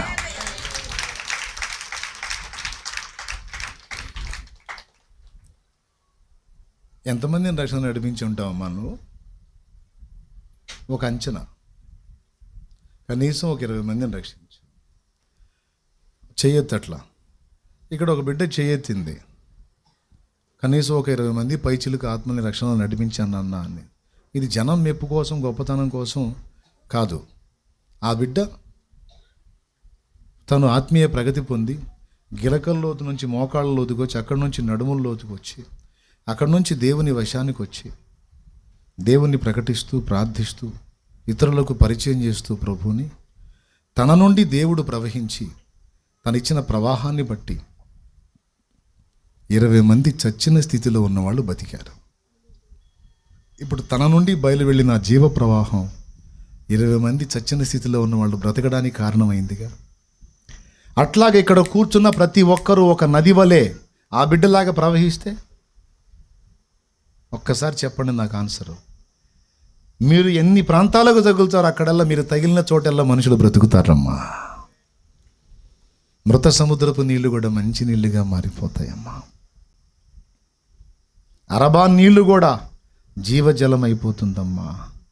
ఒకప్పుడు సమస్తాన్ని చంపేసేటువంటి పరిస్థితుల్లో ఉన్నటువంటి ఆ నీళ్లు ఇప్పుడు సమస్తాన్ని బ్రతికించడానికి మారిపోయిన మంచి నీళ్లులాగా, ఒకప్పుడు తను రక్షించినటువంటి 20 ఆత్మల్నే తీసుకుందాం, అందులో ఎన్ని జీవితాలు కుటుంబానికి శాపంగా ఉన్నాయో, తమకు తాము నాశనంగా ఉన్నాయో, ఎంతమంది జీవితాలకు తలనొప్పిగా ఉన్నాయో, ఇప్పుడు ఇక్కడి నుంచి ప్రవాహం వెళ్ళి వాళ్ళను స్పర్శించినప్పుడు, అది స్వీకరించిన వాళ్ళు బ్రతికినప్పుడు ఇప్పుడు ఏమైందో తెలుసా? ఏమైంది మీరు చెప్పండి? ఒకప్పుడు మృత స్థితిలో ఉన్న వాళ్ళు ఇప్పుడు జీవించి అనేకుల్ని జీవింపజేసే స్థాయికి వచ్చారు. ఒకప్పుడు సమస్తాన్ని చంపేసేటువంటి నీళ్ళు ఈరోజు అన్ని జీవులకు బ్రతకడానికి ఆధారమైనాయి. నాకు ఒక తల్లే జీవజల ప్రవాహము ప్రభు నాకు అందించడానికి ఒక స్త్రీని వాడుకున్నాడు. మాతృమూర్తి నాకు తల్లి సమానురాలు. అమ్మ అనే పిలుచుకుంటాను, చిన్నమ్మ అనే పిలుచుకుంటాను. ఆ పాత్రలో నుంచి నాకు అందించాడు ప్రవాహాన్ని. అది నేను గైకొన్నాను, దేవుని వైపు తిరిగాను. ఇప్పుడు ఒకప్పుడు నాకు నేనే నష్టంగా, నా కుటుంబానికి, సమాజానికి కూడా నష్టకరంగా ఉన్నాను. నేను తాగాను, నాతో పాటు కొంతమంది తీసుకెళ్ళి తాపించాను.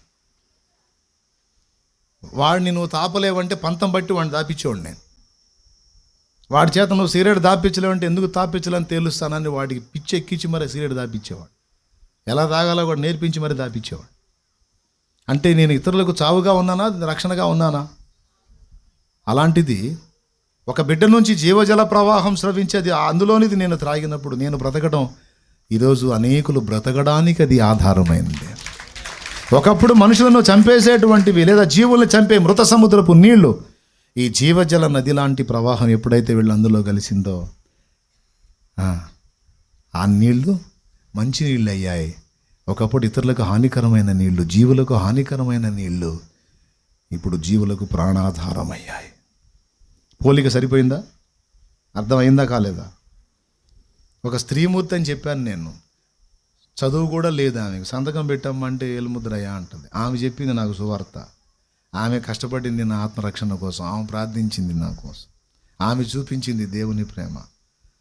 అప్పటిదాకా యేసుప్రభు అంటే దురభిప్రాయం ఉండేది. ఆమె దగ్గర దేవుని ప్రేమ చూసినాక అప్పుడు చిన్నగా యేసయ్య గురించి నా హృదయంలో నాకు తెలియకుండానే ఒక తలంపు పడిపోయింది.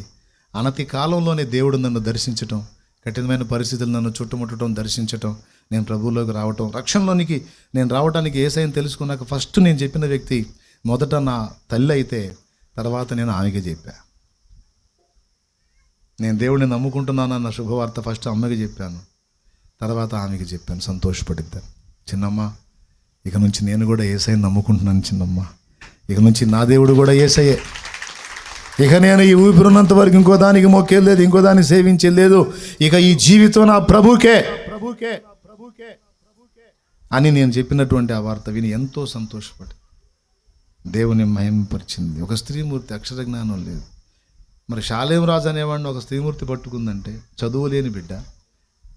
మరి నువ్వు ఎంతమందిని ప్రభావితం చేయొచ్చు? నువ్వు 10 మందిని నడిపిస్తే ఆ నడిపించే 10 మందిలో ఒక బలవంతుడో బలవంతురాలో లేస్తే ఎంతమంది జీవితాలకు అది వెలుగవుతుందో ఒక్కసారి ఊహించు. పైన భక్తి చేసి సర్దుకుంటావా? అరాకొర ఆత్మీయతతో ఆగిపోతావా? తప్పు కదా. ఈరోజు తీర్మానం చేద్దాం. పరిశుద్ధాత్మ నీలోనికి వచ్చాడమ్మా. ఎప్పుడైతే బాప్తిస్మం పొందావో ఆత్మ నీలోనికి వచ్చాడు. ఆ ప్రవాహాన్ని నువ్వే అడ్డగిస్తున్నావు. నీలో ఉండి ప్రవహించాలని ఆయన పూనుకున్నాడు. ఇది 2వ పాయింట్. మొదటి పాయింట్ నీ ఆత్మీయ అనుభవం 4 అంతస్తులని చెప్పాను. ఇప్పుడు ఇక మనలో నుండి ప్రవహించేటువంటి ఆత్మ 2వ విషయం. ఆయన నీలో నుంచి ప్రవహించాలనుకుంటున్నాడు. గిలకల్లో ఆత్మీయతలో ఉండి నువ్వే ఆయన్ని కంట్రోల్ చేస్తున్నావు. కొంతమంది మోకాళ్ళ అనుభవంలోకి వచ్చి అక్కడ ఆపేశారు, కొంతమంది నడుముల్లోకి వచ్చి అక్కడ ఆపేశారు. అంటే కొద్ది మందిని రక్షణలో నడిపించి ఆ సాలు మనకు అనుకున్నారు. కొంతమంది అలా కాదు, పూర్తిగా తనలో ఉన్న ప్రవాహం, పరిశుద్ధాత్మ ప్రవాహం ఫ్రీగా బయటికి రానిచ్చారు. ఎంత రానిచ్చారో అంతమందికి అది దాహం తీర్చేదయింది. ఇప్పుడు నాలో ప్రవాహం ఉంది, నేను చిలకలూరుపేటలోనే కూర్చుంటే మీకెట్ట దాహం తీరిద్ది? ఇప్పుడు నాలో నా పరిశుద్ధాత్మ దేవుడు నుంచి నా ప్రవాహంలోనిది మీకు త్రాగనివ్వటానికి ఇక్కడికి వచ్చాను నేను. ఇప్పుడు ఇంతమంది కూర్చొని విన్నారు, కొంతమందికైనా దాహం తీరదంటావా? కాబట్టి ఒక ఊరు ఒక వాడని ఫిక్స్ అయిపోలా. ఇప్పటికి 2 వారాలుగా మందిర ప్రతిష్టలో తిరుగుతూ ఉన్నాను. రోజు తిరుగుతూనే ఉన్నాను, తిరుగుతూ ఉంటా. ఎందుకంటే నా తండ్రి నాలో ఉండి ఎంత ప్రవహించాలనుకున్నాడో అంతా ప్రవహించడానికి నన్ను నేను అప్పగించుకున్నా. ఆయన ఇష్టం అది. ఎంతమందికి అర్థమైంది? కట్టడి చేసినా మన చేతుల్లోనే ఉంది, ప్రవాహాన్ని వదిలినా మన చేతుల్లోనే ఉంది. నీలోనే పరిశుద్ధాత్ముడు ఉన్నాడు. నువ్వు కోఆపరేట్ చేసే కొద్దీ ఆ ప్రవాహం అనేకులకు దాహం తీర్చింది. మందిరంలోనే చెబితే 1000 మందికి, ఆన్లైన్లో దాన్ని అవుట్ చేశా, లక్షల మందికి దాహం తీరింది. అర్థమైందా? పుస్తక రూపంలో ప్రింట్ చేసి వదిలే, లక్షల మందికి దాహం తీరింది. అట్లాగే ఎన్ని ఛాన్సులు అంటే అన్ని ఛాన్సుల్లో దేవుడు నాకు ఇచ్చిన ప్రవాహాన్ని రిలీజ్ చేస్తానే ఉంటా. పారు చోటెల్ల పుష్టికరమే రండయ్యా, ఆ పాటలో ఉంటుంది. జాలర్లు వలవేయాలి, అది పొంగి ప్రవహించాలి. అది ప్రవహించే చోటెల్లా పుష్టికరం ఉండాలి, ఆకులు పచ్చగా ఉండాలి, జీవులు బ్రతకాలి. ఆ బతికే బతకాలి. మన స్వార్థానికి దేవుణ్ణి నమ్ముకొని అంతవరకు ఆగిపోతే ఎట్లా? ఇప్పుడు తెలుసుకున్నాం, బలపడ్డాం. తెలియని వాళ్ళు చాలామంది ఉన్నారు. వాళ్ళందరికీ ప్రవహించే నదిలాగా మనం మారాలి. ఇక నీ సమస్యలు, బాధలు, ఇరుకులు, ఇబ్బందులు అంటే ఆయన దగ్గరకు రాకముందు భయం, వచ్చినా ఇంకా భయం ఏంది? నువ్వు వచ్చినోడు సామాన్యుడు అనుకున్నాయింది. దేనికైనా చాలినోడు. దేవునికి స్తోత్రం చెప్పు. అవసరాన్ని బట్టి ఏదో కొన్ని అనుమతిస్తాడు, కానీ అంత తేలిగ్గా నిన్ను సావనివ్వడు. నలగొడతాడు, కానీ మరణానికి అప్పగించడు. ఆ సమయం వస్తే తప్ప. 2వది, అంతా వదిలేసినట్టుగా ఉంటాడు కానీ వదలడు. శ్రమ కొలిమిలో నిన్ను కాలుస్తాడు. ఎందుకంటే నీలో ఉన్న దుర్లక్షణాలని దుళ్ళగొట్టడానికి తప్ప. నిన్నెంతో ప్రేమించి నీకై ప్రాణం పెట్టిన ప్రేమామూర్తి ఆయన. నువ్వు వదిలిన ఆయన వదలడు. స్తోత్రం. నువ్వు కాదు ఆయన చేయి పట్టుకుంది, ఆయన పట్టుకున్నాడు నీ చెయ్యి. నిన్ను పరిపూర్ణం చేస్తానని నువ్వు కాదు వాగ్దానం చేసింది, ఆయన నీకు ప్రామిస్ చేశాడు. అందుకని ఇప్పుడు ఆయనే బుక్ అయ్యాడనమాట. నేను నిన్ను నడిపిస్తాను, నేను నిన్ను పరిపూర్ణం చేస్తానని నీకు వాగ్దానం చేసింది ఆయన. అది నువ్వు ఆయన చేయబట్టుకున్నావని కాదు, ఆయనే నీ చేయబట్టుకున్నాడు. సవాల్ నీది కాదు, నీ జీవిత సవాల్ ఆయన తీసుకున్నాడు. కనుకనే నిన్ను వదలడు ఆయన. భయమే వద్దు నీకు.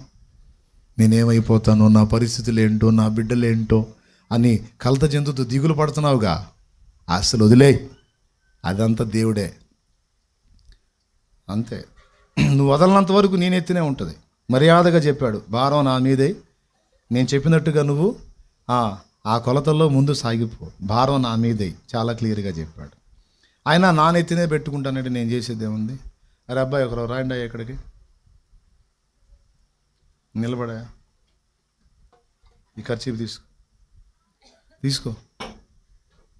తీసుకోరా, తీసుకోవేదిరా, తీసుకో.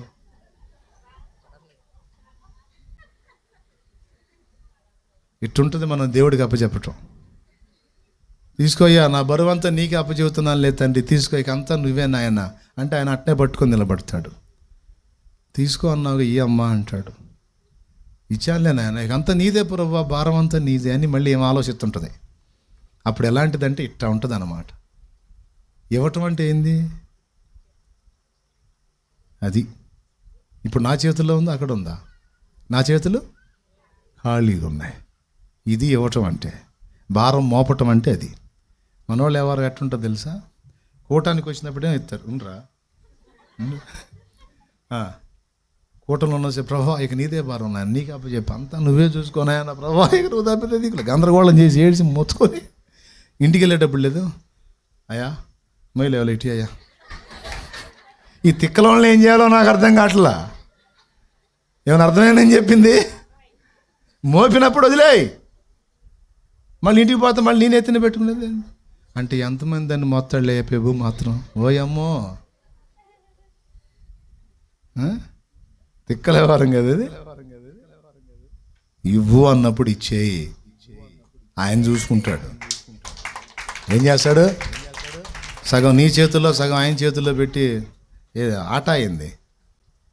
ఇచ్చి చూడు, వదిలేసి చూడు. వదిలేయటం అంటే ఏంటో తెలుసా? దేవుని విశ్రాంతిలో ఉండటం, దుఃఖముఖిగా ఉండుట మానటం, దేవుని బట్టి ఎల్లప్పుడూ సంతోషంగా ఉండటం.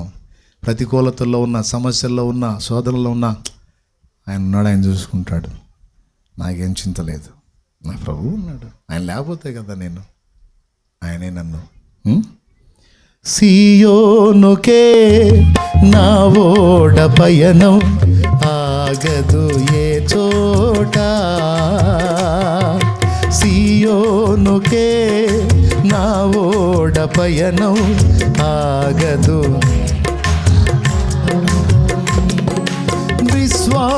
విశ్వాసముతోనే ఆరంభించితిని ఈ యాత్రను, విశ్వాసముతోనే ఆరంభించితిని ఈ యాత్రను. నే కోరిన ఆరేవుకే నడిపించును నా యేసయ్యా. నే కోరిన ఆరేవుకే నడిపించును నా యేసయ్యా. నా విశ్వాస ఓడ యాత్ర కొనసాగుతున్నది. నా విశ్వాస ఓడ యాత్ర కొనసాగుతున్నది. ఆఖరి మాట చెప్పి ముగిస్తా. ఇంకొక ఆఖరి మాట ఉందనుకోకండి. లాస్ట్, ఎందుకు నువ్వు గిలకల దగ్గర ఆగిపోవద్దన్నానంటే, గిలకల దగ్గర ఆగితే నీ బరువు నువ్వే మోయాలి. మోకాళ్ళ దగ్గర ఆగితే నువ్వే మోయాలి. నడుముల దగ్గర ఆగితే నువ్వే మోయాలి. నిండు ప్రవాహంలోకి వెళ్ళినట్టుగా నిన్ను నువ్వు అప్పచెప్పుకున్నావు అనుకో, 4వ మెట్టుకి వెళ్ళావనుకో, ఇక నీ బరువు ఆయన మోస్తాడు. ఫినిషింగ్ టచ్ అది. ఎవరు మోస్తారు? అదే. అందుకు అక్కడికి వెళ్ళండి అంటుంది. ఎక్కడికి? బయటికి కాదు, నేను చెప్పిన అనుభవంలోనికి, లోతైన అనుభవంలోకి వెళ్ళండి. ఇప్పుడు మీకు అర్థమైందా? మీరు ఎక్కడున్నారు? మోకాళ్ళ దగ్గర ఉన్నారా, గిలకల దగ్గర ఉన్నారా, నడుములో ఉన్నారా, తల మునిగి ఉన్నారా? అన్న, నాకు నువ్వు చెప్పిన దాన్ని బట్టి అర్థమైంది నేను గిలకల దగ్గరే ఉన్నానని. అన్నోళ్ళు చేతులు ఎత్తండి. ఇదిగో షో చేయొద్దు మీరు ఇంతసేపు విని మళ్ళీ. అంటే మోకాళ్ళ దగ్గర ఉన్నారా? మరి ఇందాక మోకాళ్ళలో ఉన్నోళ్ళు చేతులు ఎత్తండి, ఎత్తలేదుగా. ఇప్పుడు గిలకల దగ్గరే ఉన్నానని నాకు అర్థమైంది. అన్నోళ్ళు చేతులు ఎత్తండి, ప్రార్థన చేస్తాం మీకోసం. అది ఇప్పుడు యథార్థవంతో అనిపించింది. అని నాకు తెలుసు, ప్రతి సంఘంలో మెజారిటీ గిలకల సరిగ్గా ఉంటుంది. లోతుకు రారు, సైతాన్ కూడా అడ్డుపడతాడు. యాడికమ్మ నువ్వు పోయేది, యాడికమ్మ నువ్వు వెళ్ళి రాగమ్మని వాడు ఆపుతుంటాడు. వాడిని తన్ని ముందుకు సాగాలి, లోతుకి లోతుకి. నేను గిలకల దగ్గర ఆగిపోతే ఈ సేవ ఎక్కడ? గిలకలు దాటి మోకాళ్ళ దగ్గరికి వచ్చి అక్కడి నుంచి నడుముల్లోతుకు వచ్చి అక్కడి నుంచి పూర్తిగా ఇప్పుడు ఆయన ఎటు నడిపిస్తే అటు నడుస్తున్నట్టుగా నేను వెళ్ళిపోతాను. మీరే చూస్తున్నారు కదా జరుగుతున్నది ఏందో. రెండు జరుగుతున్నాయి. ఒకటి, ఫలింపు ఉంది, ప్రవహించిన చోటెల్లా పచ్చదనం ఉంది. అంతేకాదు విశ్రాంతి ఉంది. ఎందుకు? ఏది నాదని నేను తీసుకోవాలా, ఆయన వశంలోకి వెళ్ళిపోయా కదా. ఇక ఏదొచ్చినా ఏది పోయినా ఏది పోయినా నాకు సంబంధించింది కాదు, అంతా ఆయన చూసుకుంటాడు. ఇప్పుడు నాకు ఇక ప్రెజర్ ఉందా, టెన్షన్ ఉందా, జుట్టు బీక్కొని ఆలోచించేది ఉందా? చించేది ఏమి లేదు ఇక. ఎందుకు? నేను ఆలోచించి ఏం చించలేనని అర్థమైంది. అందుకే ఆయనకి అప్పచెప్పా. స్తోత్రం. పెద్దగా చెప్పండి, అర్థమైంది కానీ మీకు. కాబట్టి 4వ మెట్టుకి వెళ్ళినప్పుడు 2, ఫలింపు విశ్రాంతి 2 ఉంటాయి. అందుకనే గిలకల దగ్గర ఆగి మీకు అర్థం కాక పక్కోళ్ళకి అర్థం కాక పిచ్చోళ్ళ చేయవాకండి. కాస్త లోతుకి, పరిశుద్ధాత్మలో లోతు అనుభవాల్లోకి ప్రయత్నం చేస్తారా? ప్రార్థన చేస్తా. అన్నా నేను గిలకల దగ్గరే ఉన్నాను. కొంతమంది అయితే అసలు బాప్తీసమే పొందలా. అన్నా నేను ఇంకా అసలు బాప్తీసమే పొందలేదు అన్నోళ్ళు చేతులు ఎత్తండి. నేను అసలు బాప్తీసమే ఇంకా పొందలేదు. వీళ్ళు గిలకల దగ్గర కూడా లేరు. ఇది ఇంకా దేవునికి స్తోత్రం. పొందిన వాళ్ళని గిలకల దాకా వచ్చారు, ఇప్పుడు చేతులు ఎత్తిన వాళ్ళు గిలకల దగ్గర కూడా లేరు. ఇది ఇంకా దరిద్రం. కాబట్టి అర్జెంటుగా ముందు మీరు దేవుని పరిశుద్ధాత్మ మీలోనికి వచ్చినట్లు అర్జెంటుగా మీ ఇల్లు కడుక్కోండి. ఇల్లు కడుక్కోవటం అంటే ఏంటి? పాపములు కడిగి వేసుకోండి, మారు మనసు పొందండి. ఈరోజే దేవుని చిత్తం అయితే ఈరోజే ఒక తీర్మానం చేసుకోండి. ఈరోజే మీ హృదయాలను జీవితాలను నా ప్రభు చేతికి అప్పచెప్పి బాప్తిస్మానికి సిద్ధపడండి. కూటమి అయిపోయింది. ఇక అలా నేను ఈరోజు నా దేవునికి నా జీవితాన్ని అప్పచెప్తాను, ఇల్లు కడిగేసుకుంటాను, ఇక ఆయన నా లోపలికి రప్పించుకుంటాను. ఎప్పుడైతే మారు మనసు పొంది బాప్తిస్మం పొంది ఒడ్డుకు వచ్చావో అప్పుడు ఎక్కడికి వచ్చినట్టు? గిలకల లోతుకి. అది కూడా చేయకపోతే అసలు నదిలోకే దిగలా. మీరన్నా దిగారు, కొంతమంది దిగలా. ఎందుకో తెలుసా? దిగితే ఏమైద్దు అని. దిగితే ఏమైంది అంటే దిక్కపోతే అయింది, దిగితే ఏం కాదు. దిగితే బతికిపోతావు, దిక్కపోతే నరకానికి వెళ్తావు. దిక్కపోతేనే ప్రమాదం. కాబట్టి నమ్మి బాప్తిస్మం పొందువాడు రక్షింపబడదు, నమ్మని వానికి శిక్ష విధింపబడదు. అసలు దిగినోళ్ళ కంటే గిలకల్లోతు దిగినోళ్ళు గ్రేటు. గిలకల్లోతు దిగి అక్కడ ఆగిన వాళ్ళ కంటే మోకాళ్ళలోతు వచ్చిన వాళ్ళు గ్రేటు. మోకాళ్ళ దగ్గర ఆగిపోయిన వాళ్ళు కంటే కూడా నడుములోతుకు వచ్చిన వాళ్ళు ఇంకా గ్రేటు. అక్కడితో ఆగిపోకుండా తల మునిగిన వాళ్ళు 100% గ్రేట్. ఓకేనా? కాబట్టి రండి మోకాళ్ళ మీదకి వచ్చేద్దాం, ఇక ముగించుకుందాం. అమ్మయ్య అయిపోయిందయ్యా కూటం. రెండు మోకాళ్ళ మీదకి వచ్చాడు, అందరూ మోకాళ్ళ మీదకి వచ్చాడు. నాన్న ఈరోజు తీర్మానం చేద్దాం. నాకు సిగ్గు కలిగింది ప్రభు, సిగ్గు కలిగింది. నిజంగా అరాకొరా భక్తిలో ఆగిపోయాను, ఇతరుల మీద ఆధారపడి ప్రయాణం చేశాను, గిలకల లోతులో ఆగిపోయాను, నా నుండి వెలువడాల్సిన ప్రవాహాన్ని ఆపేసుకున్నాను. నేనే అర్థమైంది నాకు. ఇంకూరుకోను ప్రభు, ఇంకూరుకోను. నీతో లోతైన అనుబంధాన్ని ఏర్పరచుకుంటాను. మిగిలిన అనుభవాల్లోకి వచ్చేసి నేను కూడా ప్రవహించే నది వలె పారు చోటెల్లా పచ్చదనం ఉండేటట్టు, జీవులన్నీ బ్రతుకున్నట్లు, మృత సముద్రము మంచినీటి సముద్రముగా మారిపోవున్నట్లు. మృత సముద్రం లోకానికి గుర్తుగా ఉంటే ఆ లోకములో మేము ప్రవహించినప్పుడు మృతులైనటువంటి వాళ్ళు అనేకులు మృత స్థితిలో ఉన్నవారు బ్రతుకుతారు ప్రభువా, బ్రతుకుతారు ప్రభువా, బ్రతుకుతారు. విస్తారమైన చేపలు పట్టబడతాయి అంటే ఆత్మలు రక్షింపబడతాయి ప్రభువా. అయ్యా కనికరించు, నన్ను మమ్మల్ని ఆ విధంగా చేయి తండ్రి. నీకు స్తోత్రమయ్యా. హల్లెలూయా, హల్లెలూయా. అందరం ప్రార్థన చేద్దాం బిడ్డ, అందరము ప్రార్థన చేద్దాం. హల్లెలూయా, హల్లెలూయా, హల్లెలూయా, హల్లెలూయా. అయ్యా గిలకల లోతులో ఉంటే ఏ ప్రయోజనం లేదు ప్రభువా. నా మట్టుకు నేను రక్షింపబడతాను కానీ విశ్రాంతి పొందలేను నాయన, అనేకులకు రక్షణకరం కాలేను ప్రభువా. అట్లా కాదయ్యా, నేను ఎదగాలి ప్రభువా. నీతో లోతైన అనుభవంలోనికి ప్రయాణం చేయాలి. పరిశుద్ధాత్మ గిలకలంత లోతులో నిన్ను పొందటం కాదు, నిలువెల్లా పొందాలి. నీ వశం అవ్వాలి నాయన. నన్ను ఆ విధంగా బలపరచు, అభిషేకించు, ఆ విధంగా నీ వశంలోనికి తీసుకో ప్రభువా. నీకు స్తోత్రం. హల్లెలూయా, హల్లెలూయా, హల్లెలూయా. అందరం ప్రార్థన చేద్దాం. అసలు ఇంకా బాప్తిస్మమే పొందనోళ్ళు కడగబడని వ్యక్తులుగా మలినమైనటువంటి స్థితిలో ఉన్నారు. దేవుడు నీ ఇంటిలోనికి ప్రవేశించాలి, నీ జీవితంలోనికి నీలోనికి ప్రవేశించాలంటే నువ్వు కడగబడాలి. ఆ కడగబడుటనే పాపములు కడగబడుటనే బాప్తిస్మం అన్నారు. కడిగేసుకో, ఈ వేళే కడిగేసుకో. ఇదే మిక్కిలి అనుకూల సమయం, నేడే రక్షణ దినం. రేపటికి రూపం లేదు, రేపు ఉంటావో లేదో తెలియదు. ఈరోజే రక్షణ దినం. సిద్ధపడు, సిద్ధపడు, సిద్ధపడు. హల్లెలూయా, హల్లెలూయా, హల్లెలూయా, హల్లెలూయా, హల్లెలూయా. బిడ్డలందరూ కూడా ఒక తీర్మానానికి వచ్చారు ప్రభువా. వారందరూ ఒక నిర్ణయానికి వచ్చారు. ఆత్మీయంగా ఎదుగుదలలోనికి రావాలని, నీతో లోతైన అనుభవం కలిగి ఉండాలని, పరిశుద్ధాత్మ ప్రవాహంలో తమ తడవాలని, తమలో నుండి బయలువెడవాలని బిడ్డలు ఆశపడుచుండగా వారిని ఎవరిని కూడా తక్కువ వారిగా ఉంచొద్దు. అయ్యా, బలపరచు, ఆత్మతో నింపు, ఆత్మ వశులను చేయి. ఈరోజు కొంతమంది చేతులు ఎత్తారు, కొంతమంది నేను రక్షించానన్నాను. అలాగే నాయన, ఈసారి అందరూ చేతులు ఎత్తాలి. అన్నా, మేము అనేకుల్ని రక్షించామని.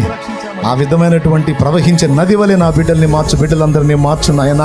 నన్ను మార్చు, ఆత్మీయ బిడ్డల్ని మార్చు, సేవకుల్ని మార్చు, విశ్వాసుల్ని మార్చు, పరిచారకుల్ని మార్చు. త్రిపురాంతకం గడ్డ మీద ఒక బలమైన ఉజ్జీవం యేసు నామములో వచ్చునుగాక. ఎవరెవరు ఏ విధమైన సైతాను కట్లలో బందీలై, రోగులై, వ్యాధి పీడితులై, ఆర్థిక సమస్యలతో, అప్పుల బాధలతో, నానావిధ సమస్యలతో నలిగిపోతున్నారో వారికి విడుదల, విడుదల, విడుదల. వారు బాగుపడి మనశ్శాంతి పొంది అనేకులకు నా ప్రభువా నీ జీవాన్ని ప్రవహించేటువంటి నది వలె బిడ్డలు తయారవ్వాలి. నీ బిడ్డలకు విడుదల రావాలి. ఆన్లైన్ ద్వారా వీక్షించే బిడ్డలకు విడుదల రావాలి. ప్రవహించే నది వలె వారు మారాలి. ప్రభు చూపు, ఇక్కడ ఉన్న వాళ్ళు ఎవరు కూడా వేస్ట్గా ఉండకూడదు. ప్రార్థన, ప్రార్థన ఏకీభవించో, చేయి. నన్ను కూడా అలా తయారు చేయి ప్రభా, నన్ను కూడా అలా తయారు చేయి. ప్రవహించే నది వలె నన్ను తయారు చేయి. ప్రవహించే నది వలె నన్ను తయారు చేయి నాయన. అయ్యా, నిలువెల్ల మునిగేటట్టు నన్ను తయారు చేయి నాయన. నీలో నిలువెల్ల మునగాలి, లోతుగా నీతో వేరు పారాలి, అంటు కట్టబడాలి ప్రభువా. అనుగ్రహించు, అనుగ్రహించు. హల్లెలూయా, హల్లెలూయా, హల్లెలూయా, హల్లెలూయా. బిడ్డలందరూ ప్రార్థన చేస్తుండగా, రక్షణకు కొంతమంది తీర్మానం చేసుకుంటుండగా బిడ్డలను బలపరిచి వారి తీర్మానాలు స్థిరపరిచి కార్యాలు నెరవేర్చండి. బిడ్డలందరి స్థితిగతులను చేతికి అప్పగిస్తూ యేసుక్రీస్తు నామములో వారి మొర్రని యొద్దకు చేరుచుండగా ఆలకించి జవాబు దయచేయండి. కృతజ్ఞతాస్తుతులు చెల్లిస్తూ ఎవ్వరు తక్కువ వాళ్ళుగా ఉండకూడదు. అందరూ బలవంతులై ఉండాలి. ఇతరులను బలపరిచే వాళ్ళై ఉండాలి. ఆత్మలో మండేవాళ్ళై ఉండాలి. చిన్న చిన్న గాలులకే పడిపోయేటువంటి అల్ప విశ్వాసంలా ఉండకూడదు. నీతో లోతుగా వేరుపారిన వారై ఎలాంటి పెనుగాలులు వచ్చినా కూడా కదలనటువంటి స్థితిలో నీ బిడ్డలో మేము ఉండాలి. మమ్మల్ని బలపరచు. యేసు నామములో ప్రార్థించి పొంది ఉన్నాం తండ్రి. ఆమేన్.